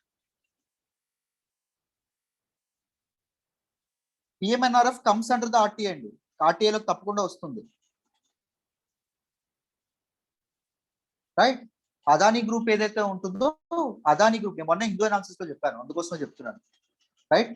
అదానీ గ్రూప్ ఏదైతే ఉంటుందో అదానీ గ్రూప్ తాలూకు ఇన్ఫర్మేషన్, అంటే వాళ్ళు ప్రాజెక్ట్ ఎంత మందిని కేటాయించారు, ఎవరు రిసోర్సెస్ ఎవరిని పెట్టారు, దాంతో పాటు మీకు అదర్ పీపుల్ ఎవరైతే ఉన్నారో అదర్ పీపుల్ ఎవరు ఉన్నారు, ఈ ఇన్ఫర్మేషన్ ఏదైతే ఉంటుందో ఈ ఇన్ఫర్మేషన్ అనేటటువంటిది మనకి దీనిలోకి రావడం అనేది జరుగుతుందండి. అంటే థర్డ్ పార్టీ ఇన్ఫర్మేషన్ అవ్వడం అనేది జరుగుతుంది. ఆ ఇన్ఫర్మేషన్ గవర్నమెంట్ ఏదైతే ఎంతకి ప్రాజెక్ట్ ఇచ్చామని చెప్పొచ్చు, because that is subject to the state. But వాళ్ళ తాలూకు ఇంటర్నల్ థింగ్స్ ఏవైతే ఉన్నాయో అవి గవర్నమెంట్ అనేది వ్యక్తపరచకూడదు, బయట పెట్టకూడదు. అర్థమైందా అని చెప్పి చెప్పడం అనేది జరిగింది. So this is that thing అండి. మనకి థర్డ్ పార్టీ ఇన్ఫర్మేషన్స్ మీద రిస్ట్రిక్షన్స్ కూడా ఇవ్వడం అనేది జరిగింది. ఆర్టీఐ ద్వారా థర్డ్ పార్టీ ఇన్ఫర్మేషన్ బయట పెట్టక్కర్లా. Next, it provides for the establishment of a Central Information Commission and State Information Commissions to implement the provisions of the Act. So ఈ act అనేది సక్రమంగా జరగడానికి, యాక్ట్ ఏదైతే ఉంటుంది, చట్టం ఏదైతే ఉంటుందో సరిగ్గా నడవడానికి central information commissions and state information commissions ఏవైతే ఉన్నాయో వాటిని ఎస్టాబ్లిష్ చెయ్యాలి అని చెప్పడం అనేది జరిగింది. సో 2005 లో మనకి సెంట్రల్ ఇన్ఫర్మేషన్ కమిషన్ ఏదైతే ఉంటుందో దీన్ని ఎస్టాబ్లిష్ చేయడం అనేది జరిగింది act తీసుకురాగానే. They will be high-powered independent bodies to act as appellate authorities and vested with the powers of civil court. So వీళ్ళ తాలూకా రైట్ టు ఇన్ఫర్మేషన్ సంబంధించినటువంటి వీళ్ళ తాలూకా జడ్జిమెంట్ ఏదైతే ఉంటుందో ఇది ultimate and it is binding. So దాన్ని తప్పకుండా ఇది చేయాలి. సపోజ్ పిఎం కేర్స్ ఏదైతే ఉందనుకోండి, సపోజ్ పిఎం కేర్స్ ఒక ఫండ్ రివీల్ చేయక్కర్లేదు అని చెప్పింది అనుకోండి గవర్నమెంట్, నేను ఎక్కడికి వెళ్తాను, మన తాలూకా సెంట్రల్ ఇన్ఫర్మేషన్ కమిషన్ ఏదైతే ఉంటుందో ఇక్కడ, అవునమ్మా అంతే, సెంట్రల్ ఇన్ఫర్మేషన్ కమిషన్ ఏదైతే ఉంటుందో సెంట్రల్ ఇన్ఫర్మేషన్ కమిషన్ దగ్గర కంప్లైంట్ పెట్టుకున్నాను. సెంట్రల్ ఇన్ఫర్మేషన్ కమిషన్ ఏదైతే ఉంటుందో అది ఒకవేళ ఇవ్వాలి అని చెప్పింది అనుకోండి ఇన్ఫర్మేషన్, దట్ పిఎం ఆఫీస్ ఏదైతే ఉంటుందో తప్పకుండా ఇవ్వాలి information. It comes under RTI లేదా అని చెప్పి ఇదే జరుగుతుంది. The Central Information Commission entertains complaints and appeals in case of offices, financial institutions, public sector undertakings under the central government and the union territories, while the State Information Commission entertains complaints and appeals pertaining to offices, financial institutions, public sector undertakings under the control of state government. So మన తాలూకా central information commission యొక్క jurisdiction అనేది ఎంతవరకు ఉంటుంది, central offices గానీ central government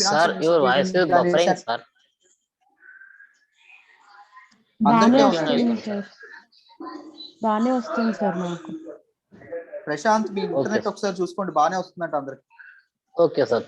Sure, thank you, sir. Central government కి సంబంధించినటువంటి PSUs కానీ financial institutions కానీ ఆఫీసెస్ ఏవైతే ఉన్నాయో ఆఫీసెస్ సంబంధించినటువంటి ఇన్ఫర్మేషన్ ఎవరి కింద వస్తుంది, సెంట్రల్ ఇన్ఫర్మేషన్ కమిషన్ దగ్గర రావడం అనేది జరుగుతుంది. And if you talk about state information commission, వీళ్ళ తాలూకా జ్యూరిస్డిక్షన్ అనేది ఎక్కడ ఉంటుంది, state offices, state financial institutions, state PSUs సంబంధించినటువంటి ఇన్ఫర్మేషన్ గురించి కంప్లైంట్స్ కానీ వీటన్నిటిని అది చూసుకోవడం, అపీల్స్ కానీ అది చూసుకోవడం అనేది జరుగుతుంది. So the president will appoint a chief information commissioner, and governor of state will appoint state information commissioner. So మనకి ఇన్ఫర్మేషన్ కమిషనర్స్ ని ప్రెసిడెంట్ అపాయింట్ చేయడం అనేది జరుగుతుంది. స్టేట్ ఇన్ఫర్మేషన్ కమిషనర్స్ ని గవర్నర్ అపాయింట్ చేయడం అనేది జరుగుతుంది. The term will be 5 years. వాళ్ళ తాలూకా టర్మ్ ఎంత ఉంటుంది అంటే 5 ఏళ్ళు ఉంటుంది. And they will not be reappointed. ఒక టర్మ్ చేసిన వాళ్ళు మళ్ళీ ఇంకొకసారి రీఅపాయింట్ అవ్వడం అనేది జరగదు. అర్థమైందా? గుర్తుపెట్టుకోండి. The Chief Information Commissioner and the State Information Commissioner will publish an annual report on the implementation of the Act. So act అనేది ఎలా ఇంప్లిమెంట్ అవుతుంది, ఎన్ని అపీల్స్ వచ్చినాయి, ఎన్ని కంప్లైంట్స్ వచ్చినాయి, ఎంతవరకు ఇన్ఫర్మేషన్ డిస్పోజ్ చేశాము, వీటన్నింటి మీద రిపోర్ట్ అనేది వాళ్ళు తయారు చేయాల్సి ఉంటుంది. These reports will be tabled before parliament and state legislature. Parliament loan state legislature ముందు అవి పెట్టడం అనేది జరుగుతుంది. అర్థమైందా? బికాజ్ గవర్నమెంట్ బాడీస్ కదా ఇచ్చేది. సో లెజిస్లేచర్ వాటి మీద క్వశ్చన్స్ అడగడం కూడా జరుగుతుంది. పబ్లిక్ కే అకౌంటబుల్ కాదు, లెజిస్లేటర్స్ ఎవరైతే ఉన్నారో వాళ్ళకి కూడా వీళ్ళు అకౌంటబుల్ గా ఉండడం అనేది జరుగుతుంది.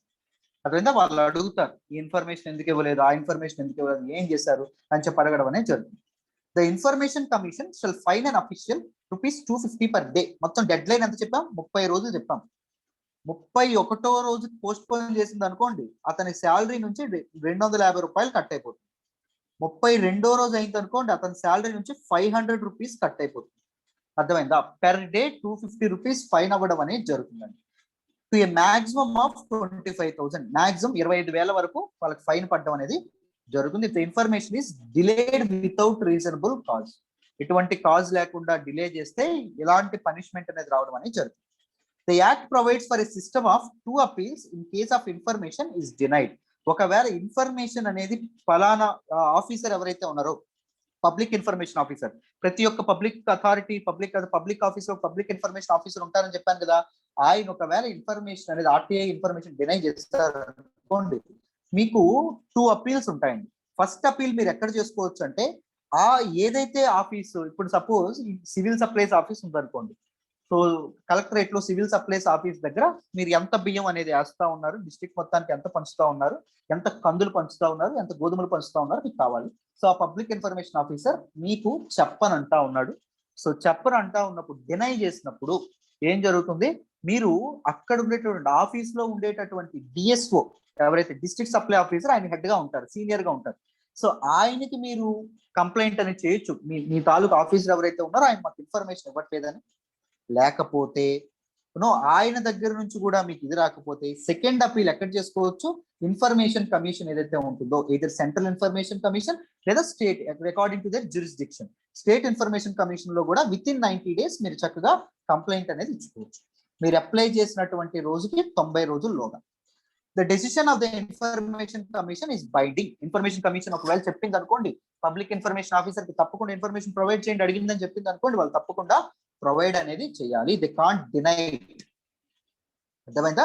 The appeals at both stages must be disposed of within 30 days, which is extended by 15 days if necessary. Right? So ఈ అపీల్స్ ఏవైతే ఉన్నాయో, సో నేను ఫస్ట్ మన తాలూకు సీనియర్ దగ్గరికి వెళ్ళా, పబ్లిక్ ఆఫీసర్ కి ఒక సీనియర్ దగ్గరికి వెళ్ళా, ఆయనకి అపీల్ చేసుకున్నటువంటి 30 రోజుల్లోగా నాకేం రావాలి, అక్కడ నుంచి నాకు సమాధానం అనేది రావాలి. మహా అయితే ఇంకొక 15 days, 15 రోజులు ఎక్స్టెండ్ అవ్వాలి. సో 40, మొత్తం కలిపి 45 రోజుల్లోగా డెసిషన్ అనేది ఇచ్చేయాలి. ఎయిదర్ మీరు డినై చేస్తున్నారా, యాక్సెప్ట్ చేస్తున్నారా. ఒకవేళ డినై చేశాడు అనుకోండి సీనియర్ ఆఫీసర్, నేను ఎక్కడికి వెళ్ళొచ్చు, సెకండ్ అపీల్ నాకు ఎక్కడ ఉంటుంది,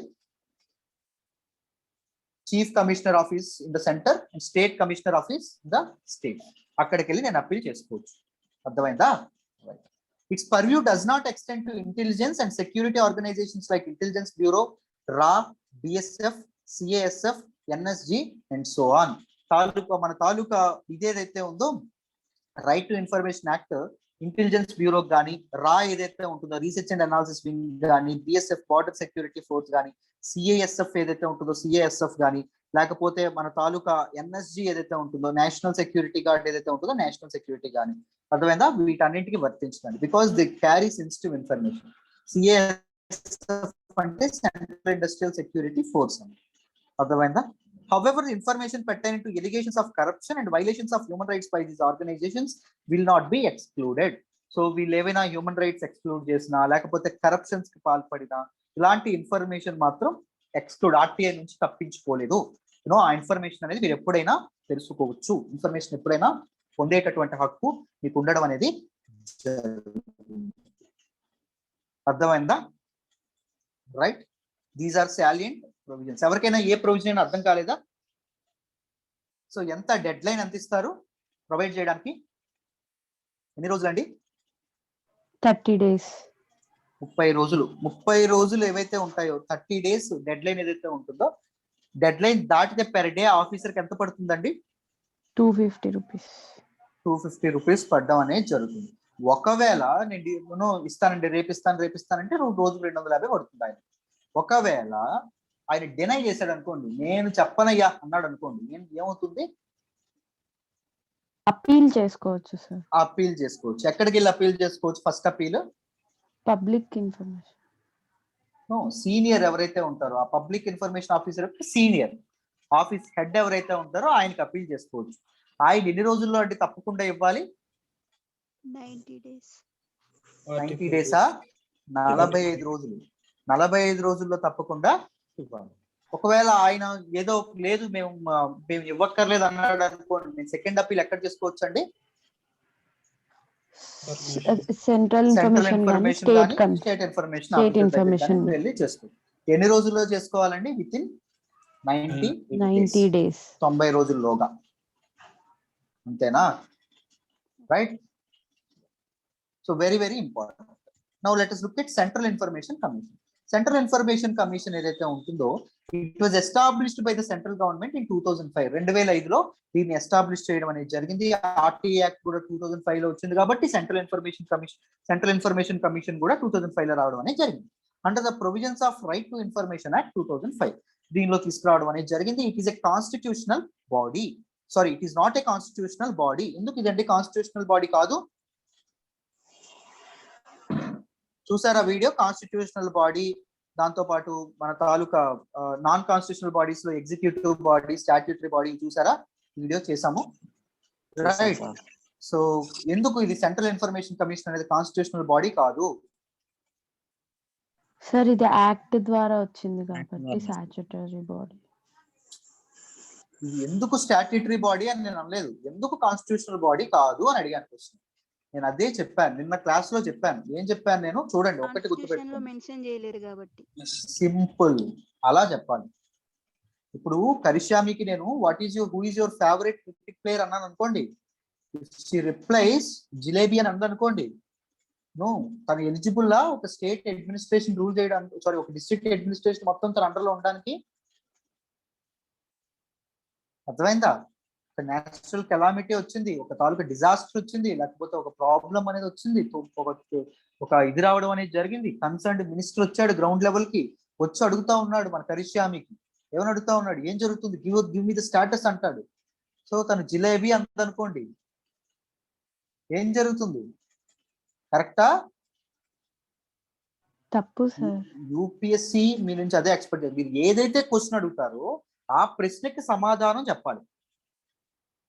అర్థమైందా? చూడండి, సింపుల్. మీరు మనకు ఒక ఇది ఉంటుందండి, సింపుల్ చెప్తాను చూడండి. మనకి మెయిన్స్ లో క్వశ్చన్ వచ్చింది అనుకోండి,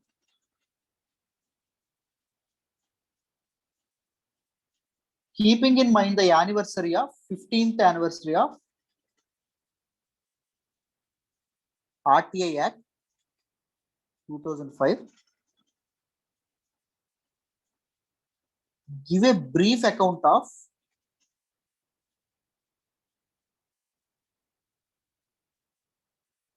its performance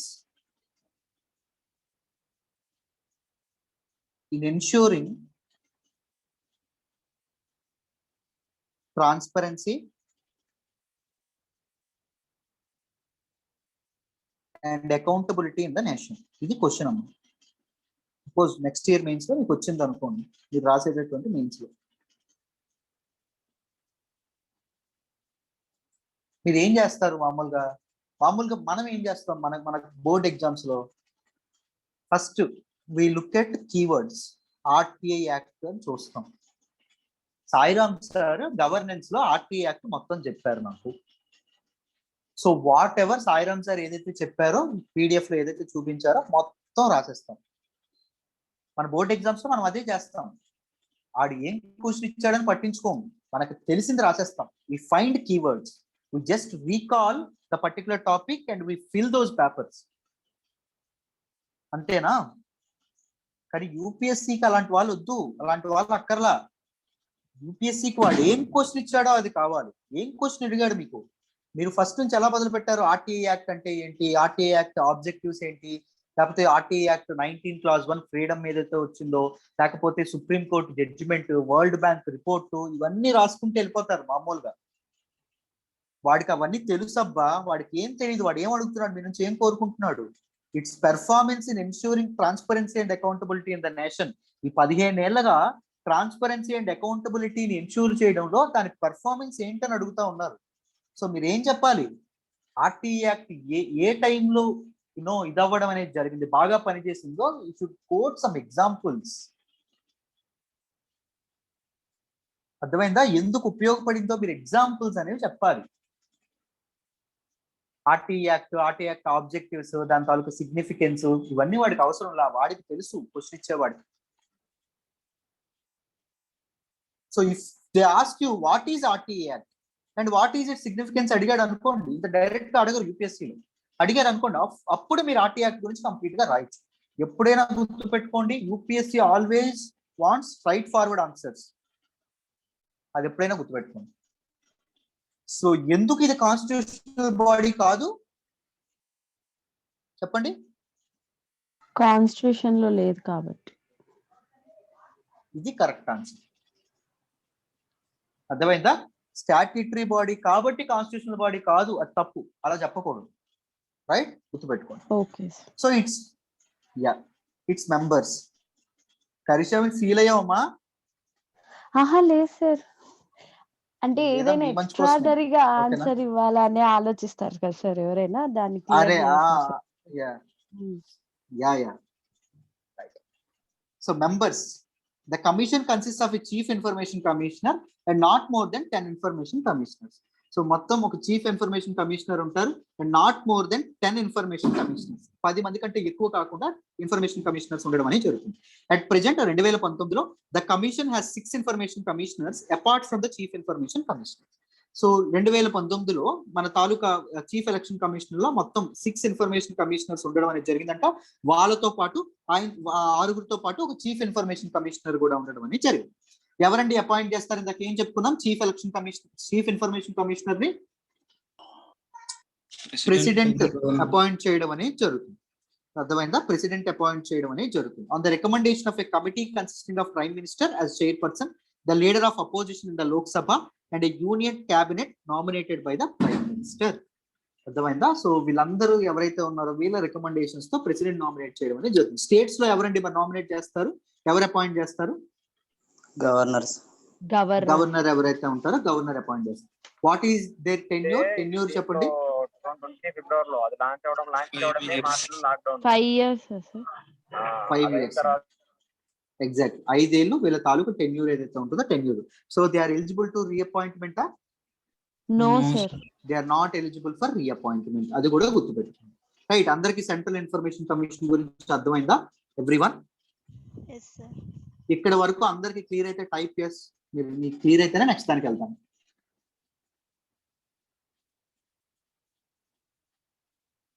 క్లాసులు అర్థమవుతున్నాయండి అందరికి? హరి అర్థమవుతుందా క్లాస్?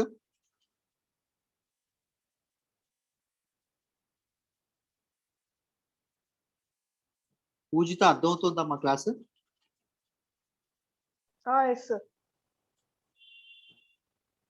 హర్షిని అర్థమవుతుందమ్మా class?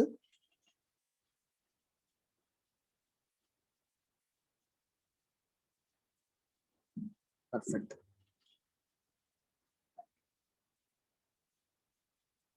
Perfect. Now let us look at the significance of RTA Act. RTA Act యొక్క సిగ్నిఫికెన్స్ చూద్దాం జాగ్రత్తగా వినండి.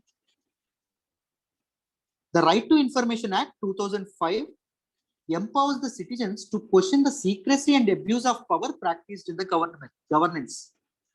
ప్రభుత్వం యొక్క పరిపాలన ఏదైతే ఉంటుందో పరిపాలనలో ఉండేటటువంటి సీక్రెట్స్ ఏమైనా సీక్రెట్స్ మెయింటైన్ చేస్తున్నారు you can question on those. Abuse of power, so ప్రజల తాలూకా హక్కులకు కానీ ప్రజల తాలూకా స్వాతంత్రం కానీ ప్రజలకు రాజ్యాంగం కల్పించినటువంటి రైట్స్ ఏవైతే ఉన్నాయో రైట్స్ కానీ right people have the right to have a good governance, అది కూడా వాళ్ళకు ఉండడం అనేది జరిగింది. సో ప్రజల తాలూకా హక్కుల మీద ఏ ప్రభుత్వాలైనా ఏ ప్రభుత్వాల తాలూకా అవకాశవాదమైన జోక్యం చేసుకునేటప్పుడు దండయాత్ర చేసినప్పుడు కాపాడడానికి వచ్చేది ఎవరు? రైట్ టు ఇన్ఫర్మేషన్ యాక్ట్ ఏదైతే ఉంటుందో రైట్ టు ఇన్ఫర్మేషన్ యాక్ట్. అర్థమైందా? మనకి రైట్ టు ఇన్ఫర్మేషన్ యాక్ట్ ఏదైతే ఉంటుందో ఇది మనకు చాలా ఉపయోగపడడం అనేది జరుగుతుంది.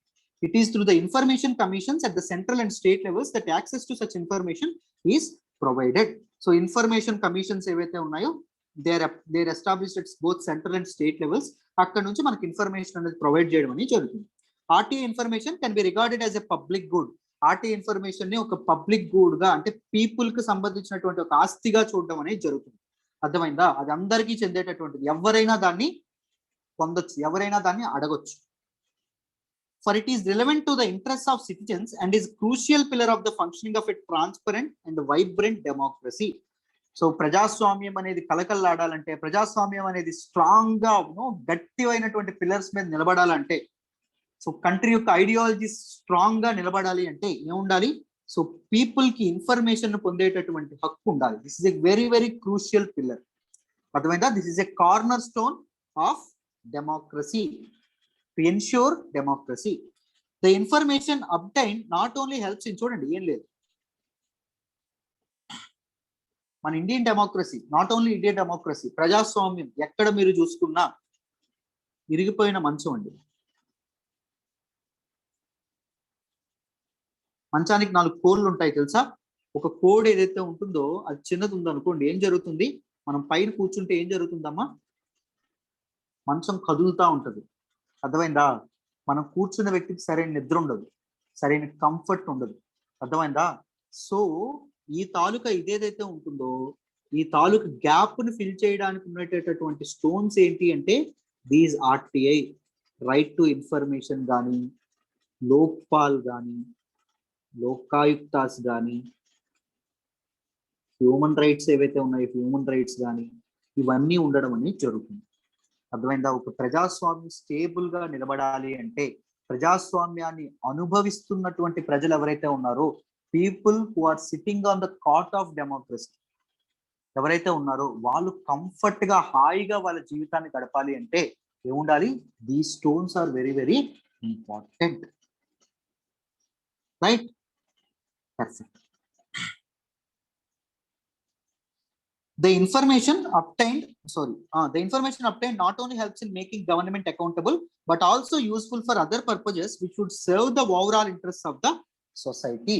So ఈ ఇన్ఫర్మేషన్ ఏదైతే ఉంటుందో ప్రొవైడ్ చేసినటువంటి RTA ద్వారా ప్రొవైడ్ చేసినటువంటి ఇన్ఫర్మేషన్ గవర్నమెంట్ ని అకౌంటబుల్ గా జవాబుదారీగా మార్చడమే కాదంట, but also useful for other purposes which would serve the overall interest of the country. So దేశం యొక్క అదర్ పర్పజెస్ ఏవైతే ఉన్నాయి, to meet different other purposes of the nation, దానికి కూడా మనకి ఏదైతే ఉంటుందో దిస్ RTA ఏదైతే ఉంటుందో ఈ ఇన్ఫర్మేషన్ అనేది ఉపయోగపడుతుందండి చాలా వరకు. అర్థమైందా? సో ప్రభుత్వానికి కూడా తెలుస్తుంది. RTA ఎప్పుడైనా బయటికి సుమోటోగా రిలీజ్ చేసింది అనుకోండి, ఏం జరుగుతుంది? మనకి ఏం చెప్పాం? సుమోటోగా కూడా రిపోర్ట్స్ రిలీజ్ చేయాలని చెప్పాం. సో పలానా స్కీమ్ ఉంది, ఆ స్కీమ్ బెనిఫిషరీస్ సరిగ్గా అందట్లేదని ప్రభుత్వానికి తెలిసింది అనుకోండి, even governments will make policies on that particular thing. ప్రభుత్వానికి కూడా మీకు beneficiary centric policy making, policy designing ఏదైతే ఉంటుందో తెలుస్తుంది. రైట్? సో ఇలాంటివి RTA యాక్ట్ ఏదైతే ఉంటుందో RTA యాక్ట్ లో మనకు చాలా ఉపయోగపడడం అనేది జరుగుతుంది. Every year around 6 million applications, మొత్తం 60 లక్షల వరకు అప్లికేషన్స్ అనేవి RTA యాక్ట్ ద్వారా ఫైల్ అవ్వడం అనేది జరుగుతుందంట, making it the most extensively used sunshine legislation globally. ప్రపంచవ్యాప్తంగా గ్లోబల్ గా మన మన ముఖ్యంగా మన ఆర్టీఏ యాక్ట్ ఏదైతే ఉంటుందో అది చాలా చాలా ఇంపార్టెంట్. చాలా ఎక్కువ మంది ఆర్టీఏ యాక్ట్ లో ఇన్ఫర్మేషన్ కోసం ఫైల్ చేయడం అనేది, పిటిషన్స్ ఫైల్ చేయడం అనేది జరుగుతుంది.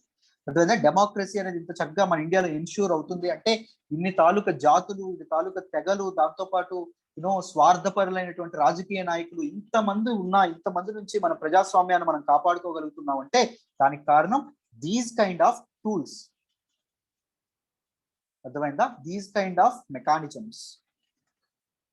These applications seek information on a range of issues from holding the government accountable for the delivery of basic rights and entitlements to questioning the highest officers of the country. So government ని accountable చేయొచ్చు, దాంతో పాటు నువ్వు సామాన్యమైనటువంటి ప్రజలను people పైన నువ్వు భిక్షం ఎత్తుకున్నా ఒక ఐఏఎస్ ఆఫీసర్ ని కూడా నువ్వు ఎలా పనిచేస్తున్నావయ్యా నువ్వు క్వశ్చన్ చేయొచ్చు. Because you are the master, you are the master. Some people, నేను మన స్టూడెంట్ లో ఒకరి తాలూకు స్టేటస్ చూశాను. స్టేటస్ ఏం చూశాను అంటే ఏదో తిరుపతి కార్పొరేషన్ ఎన్నికల్లో మన తాలూకా ఎవరైతే ఎన్నిక కాబడ్డారో వాళ్ళు పాపం తడబడతా ఉన్నారు. తడబడతా ఉంటే చూడడం అనేది జరిగింది. తడబడతా ఉన్నారు, వాళ్ళు కామెంట్ చేశారు వీళ్ళు కూడా మన నాయకులు అయ్యారు ఏదో కామెంట్ చేశారు. అండ్ కింద యూట్యూబ్ లో అది లింక్ పెడితే యూట్యూబ్ లో కింద కామెంట్స్ చూశాను. ఒక ఐఏఎస్ ఆఫీసర్ వాళ్ళతో చదివిస్తా ఉన్నాడు, ఐఏఎస్ ఆఫీసర్ వీళ్ళ కింద సర్వెంట్స్ గా పనిచేయాలి అని చెప్పి అండం అనేది జరుగుతుంది. దట్ ఈస్ ఎంత రాంగ్ నోషన్ తెలుసా అది. రిప్రజెంటేటివ్స్ ఆర్ వాళ్ళు కాదండి. రిప్రజెంటేటివ్స్ అనే వాళ్ళు ఎవరైతే ఉన్నారో వాళ్ళకి ఊరికే రాలా, they are elected by the people. నువ్వు రిప్రజెంటేటివ్ అవమానిస్తున్నావు అంటే ఎవరిని అవమానిస్తున్నావు? పీపుల్ ని అవమానిస్తున్నావు.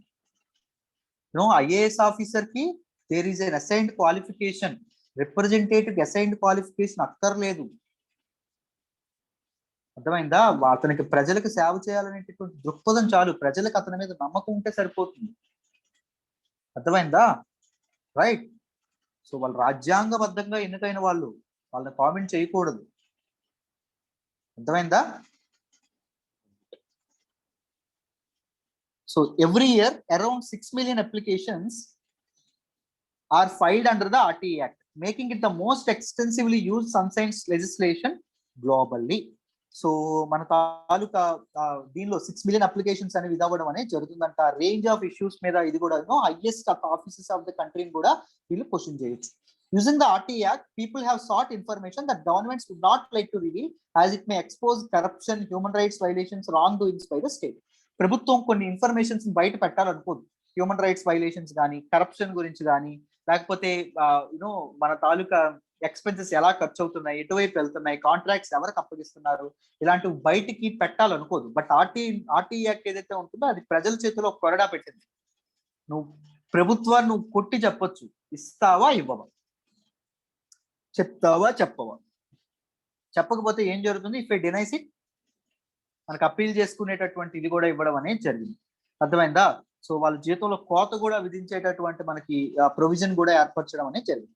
The access to information about policies, decisions and actions of the government that affect the lives of citizens is an instrument to ensure accountability. This is an instrument to ensure accountability. జవాబుదారీతనం ఏదైతే ఉంటుందో అది accountable గా ఉండడానికి ఉపయోగపడడం అనేది జరుగుతుంది.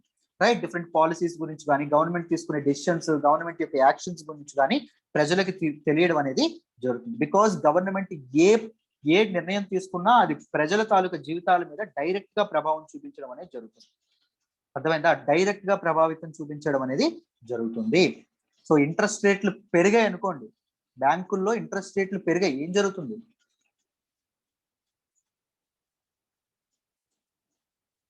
ఏం జరుగుతుంది? బ్యాంక్స్ లో డబ్బులు దాచుకుంటారు.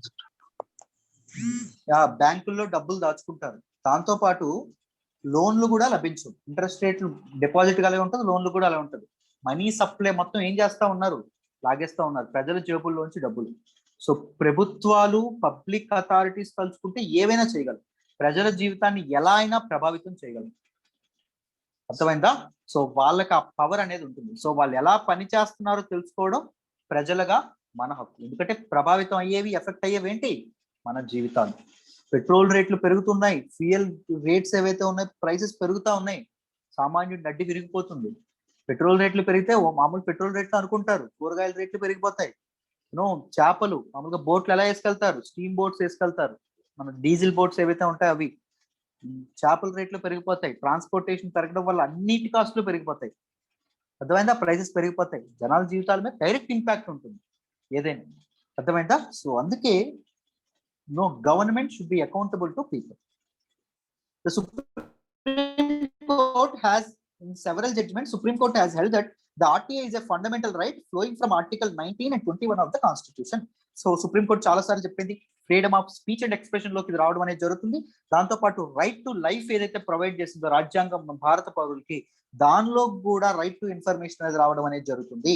Which guarantee to citizens the freedom of speech and expression and right to life respectively.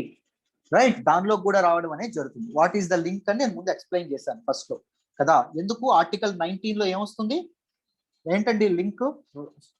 Freedom of expression కి, freedom of right to information కి ఏంటి లింక్ చెప్పగలరా? When can we express? మనం ఎక్స్ప్రెస్ ఎప్పుడు చేయగలుగుతున్నాం? ఎప్పుడు చేస్తాం? Only if you have information. మనకంటూ కొంత సమాచారం ఉండాలి. ఆ సమాచారం ఉన్నప్పుడే మనం దాని మీద పాజిటివ్ గా రియాక్ట్ అవ్వచ్చు, నెగిటివ్ గా అయినా రియాక్ట్ అవ్వచ్చు. You can express or dissent, మన వ్యతిరేకత కూడా మనం తెలపొచ్చు. అర్థమైందా? సో వాటిని మీరు గుర్తుపెట్టుకోండి. 21 కూడా రైట్ టు లైఫ్ మీద కూడా డైరెక్ట్ ఇంపాక్ట్ అనేది ఉండడం అనేది జరుగుతుంది. రైట్, పర్సనల్ లిబర్టీ మీద కూడా డైరెక్ట్ ఇంపాక్ట్ అనేది ఉంటుంది, right to information. So it is an integral part of fundamental rights అని చెప్పి సుప్రీంకోర్టు అభిప్రాయపడడం అనేది జరిగింది. అందరికీ అర్థమైందా రైట్ టు ఇన్ఫర్మేషన్ ఏంటి అని? Everyone? Yes, sir. Everyone. So mains question ఇచ్చిన రాస్తారా మరి ఆర్టీఐ మీద?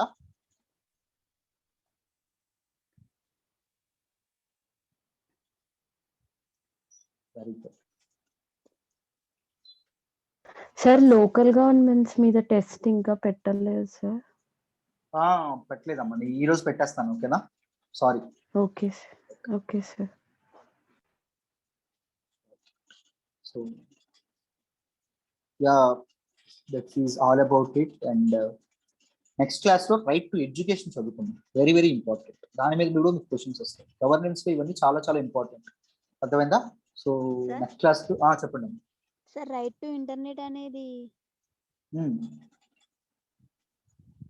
రైట్ టు ఇంటర్నెట్ అనేది ఫండమెంటల్ రైటా sir?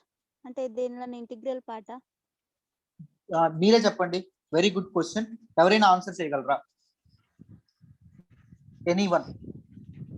I really appreciate it. Yes sir, actually. చెప్పండి. ఎందుకు? చెప్పమ్మా.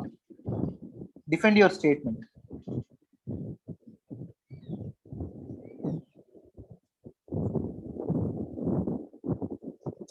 చెప్పండి. ఎనీవన్? హరి, హర్షిని, పూజిత, ప్రశాంతి, ప్రశాంత్, రామ్ సాయి, ఎవరైనా? సాగర్, విజయ, భార్గవి, ఎవరైనా? సార్ నేనేమి అనుకుంటున్నానో చెప్పచ్చా? చెప్పండి అమ్మా. నాగలక్ష్మి చెప్పండి. సార్ ఎక్స్ప్రెషన్ అనుకుంటున్నా, right to speech and expression లో. సింపుల్, కరెక్ట్ గా మీరే చెప్పేశారు. చూసారా? సింపుల్. మీకు రైట్ టు ఇంటర్నెట్ ఏదైతే ఉంటుందో, right to internet is an integral part of right to information. Right to information is integral part of freedom of speech and expression. So we get information from internet. అవునా కాదా? అవునా కాదా? If you abstract internet services నువ్వు నాకు ఆపేసావు అనుకో, నువ్వు నాకు ఏది ఎన్ష్యూర్ చేయట్లేదు? రైట్ టు ఇన్ఫర్మేషన్ నువ్వు నాకు ఎన్ష్యూర్ చేయట్లా. Right to information is an integral part of right to freedom of speech and expression. చదువుకున్నామా లేదా? సో ఇంటర్నెట్ అనేది మనకి ఇదవుతుందా లేదా? ఫండమెంటల్ రైట్స్ లోకి వస్తుందా లేదా? వస్తుంది. అందుకే కదా మనకి గవర్నమెంట్ రీసెంట్ గా ఏం చేస్తుంది, ఎక్కడైతే ఇదవుతుందో, ఎక్కడైతే ప్రొటెస్ట్ అనేవి జరుగుతున్నాయో అక్కడ ఇంటర్నెట్ బ్యాన్ అనేది చేస్తుంది. అందుకే కదా హ్యూమన్ రైట్స్ కౌన్సిల్స్ ఏవైతే ఉన్నాయి, భారతదేశంలో హ్యూమన్ రైట్స్ అనేవి వైలేట్ అవుతున్నాయి అని చెప్పి చాలా వరకు, కాశ్మీర్ లో కూడా ఇంటర్నెట్ బ్యాన్ ఏదైతే ఉంటుందో దాని మీద కూడా చాలా చాలా విమర్శలు వచ్చాయి. ఎందుకు? This is the basic thing, basic right that the state should provide to A citizen. అర్థమైందా? దీనిపైన ఏమైనా జడ్జిమెంట్ ఇచ్చిందా sir supreme court? I'm not aware of it అమ్మా, నాకు కరెక్ట్ గా తెలియదు. నేను నెక్స్ట్ క్లాస్ చెప్పనా తెలుసుకొని డీటెయిల్డ్ గా. Okay sir. Right. Sir subedar అంటే ఏంటి sir? Subedar means Mughals period లో సుబా అనేటటువంటి ఒక ల్యాండ్ ఏరియా ఉండేదమ్మా. ఫస్ట్ హిస్టరీ నుంచి చెప్తాను. ల్యాండ్, ఒక చిన్న ల్యాండ్ ని సుబా అనేవాళ్ళు. ఆ ల్యాండ్ యొక్క రెవెన్యూ వసూలు ఏదైతే ఉంటుందో, రెవెన్యూ కలెక్షన్ ఏదైతే ఉంటుందో దాన్ని ఎవరికి అప్పగించారు అంటే సుబేదార్కి అప్పగించేవారు. అర్థమైందా? ఒక స్మాలెస్ట్ పార్ట్ ఆఫ్ ల్యాండ్. అర్థమైందా?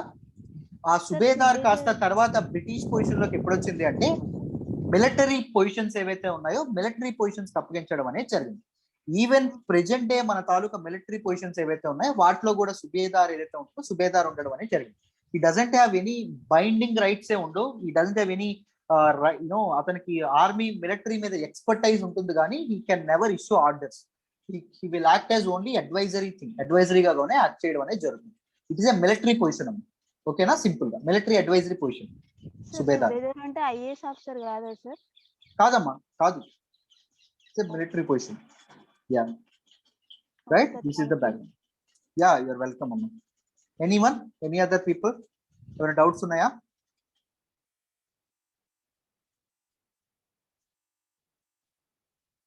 ఆర్టీఏ యాక్ట్ మీద ఏమైనా క్వశ్చన్ ఇవ్వండి sir, mains answer writing try చేస్తాం. సో లెట్ మీ ఇందాక చెప్పినటువంటి క్వశ్చన్ తీసుకోండి. ఇందాక చెప్పినటువంటి క్వశ్చన్ గుర్తుందా మీకు?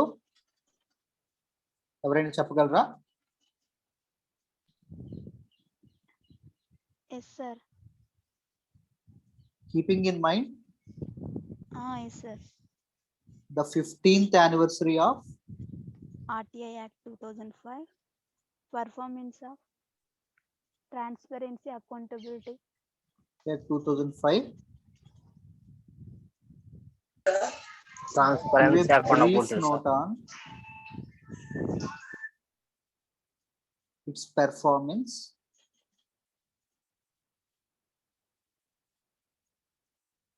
to ensure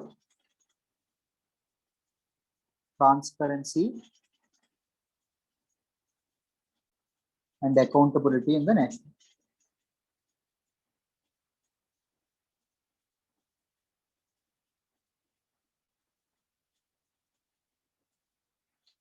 Okay, na 250 words. Try to write this answer. Okay, na? Clear andarki? Yes sir. Yeah, perfect. So mali next session lo right to education ane chadukunna. Right. Okay amma, let's call it. Everki doubts levu kada? Let's call it a day then. Bye. You're welcome amma Harshni.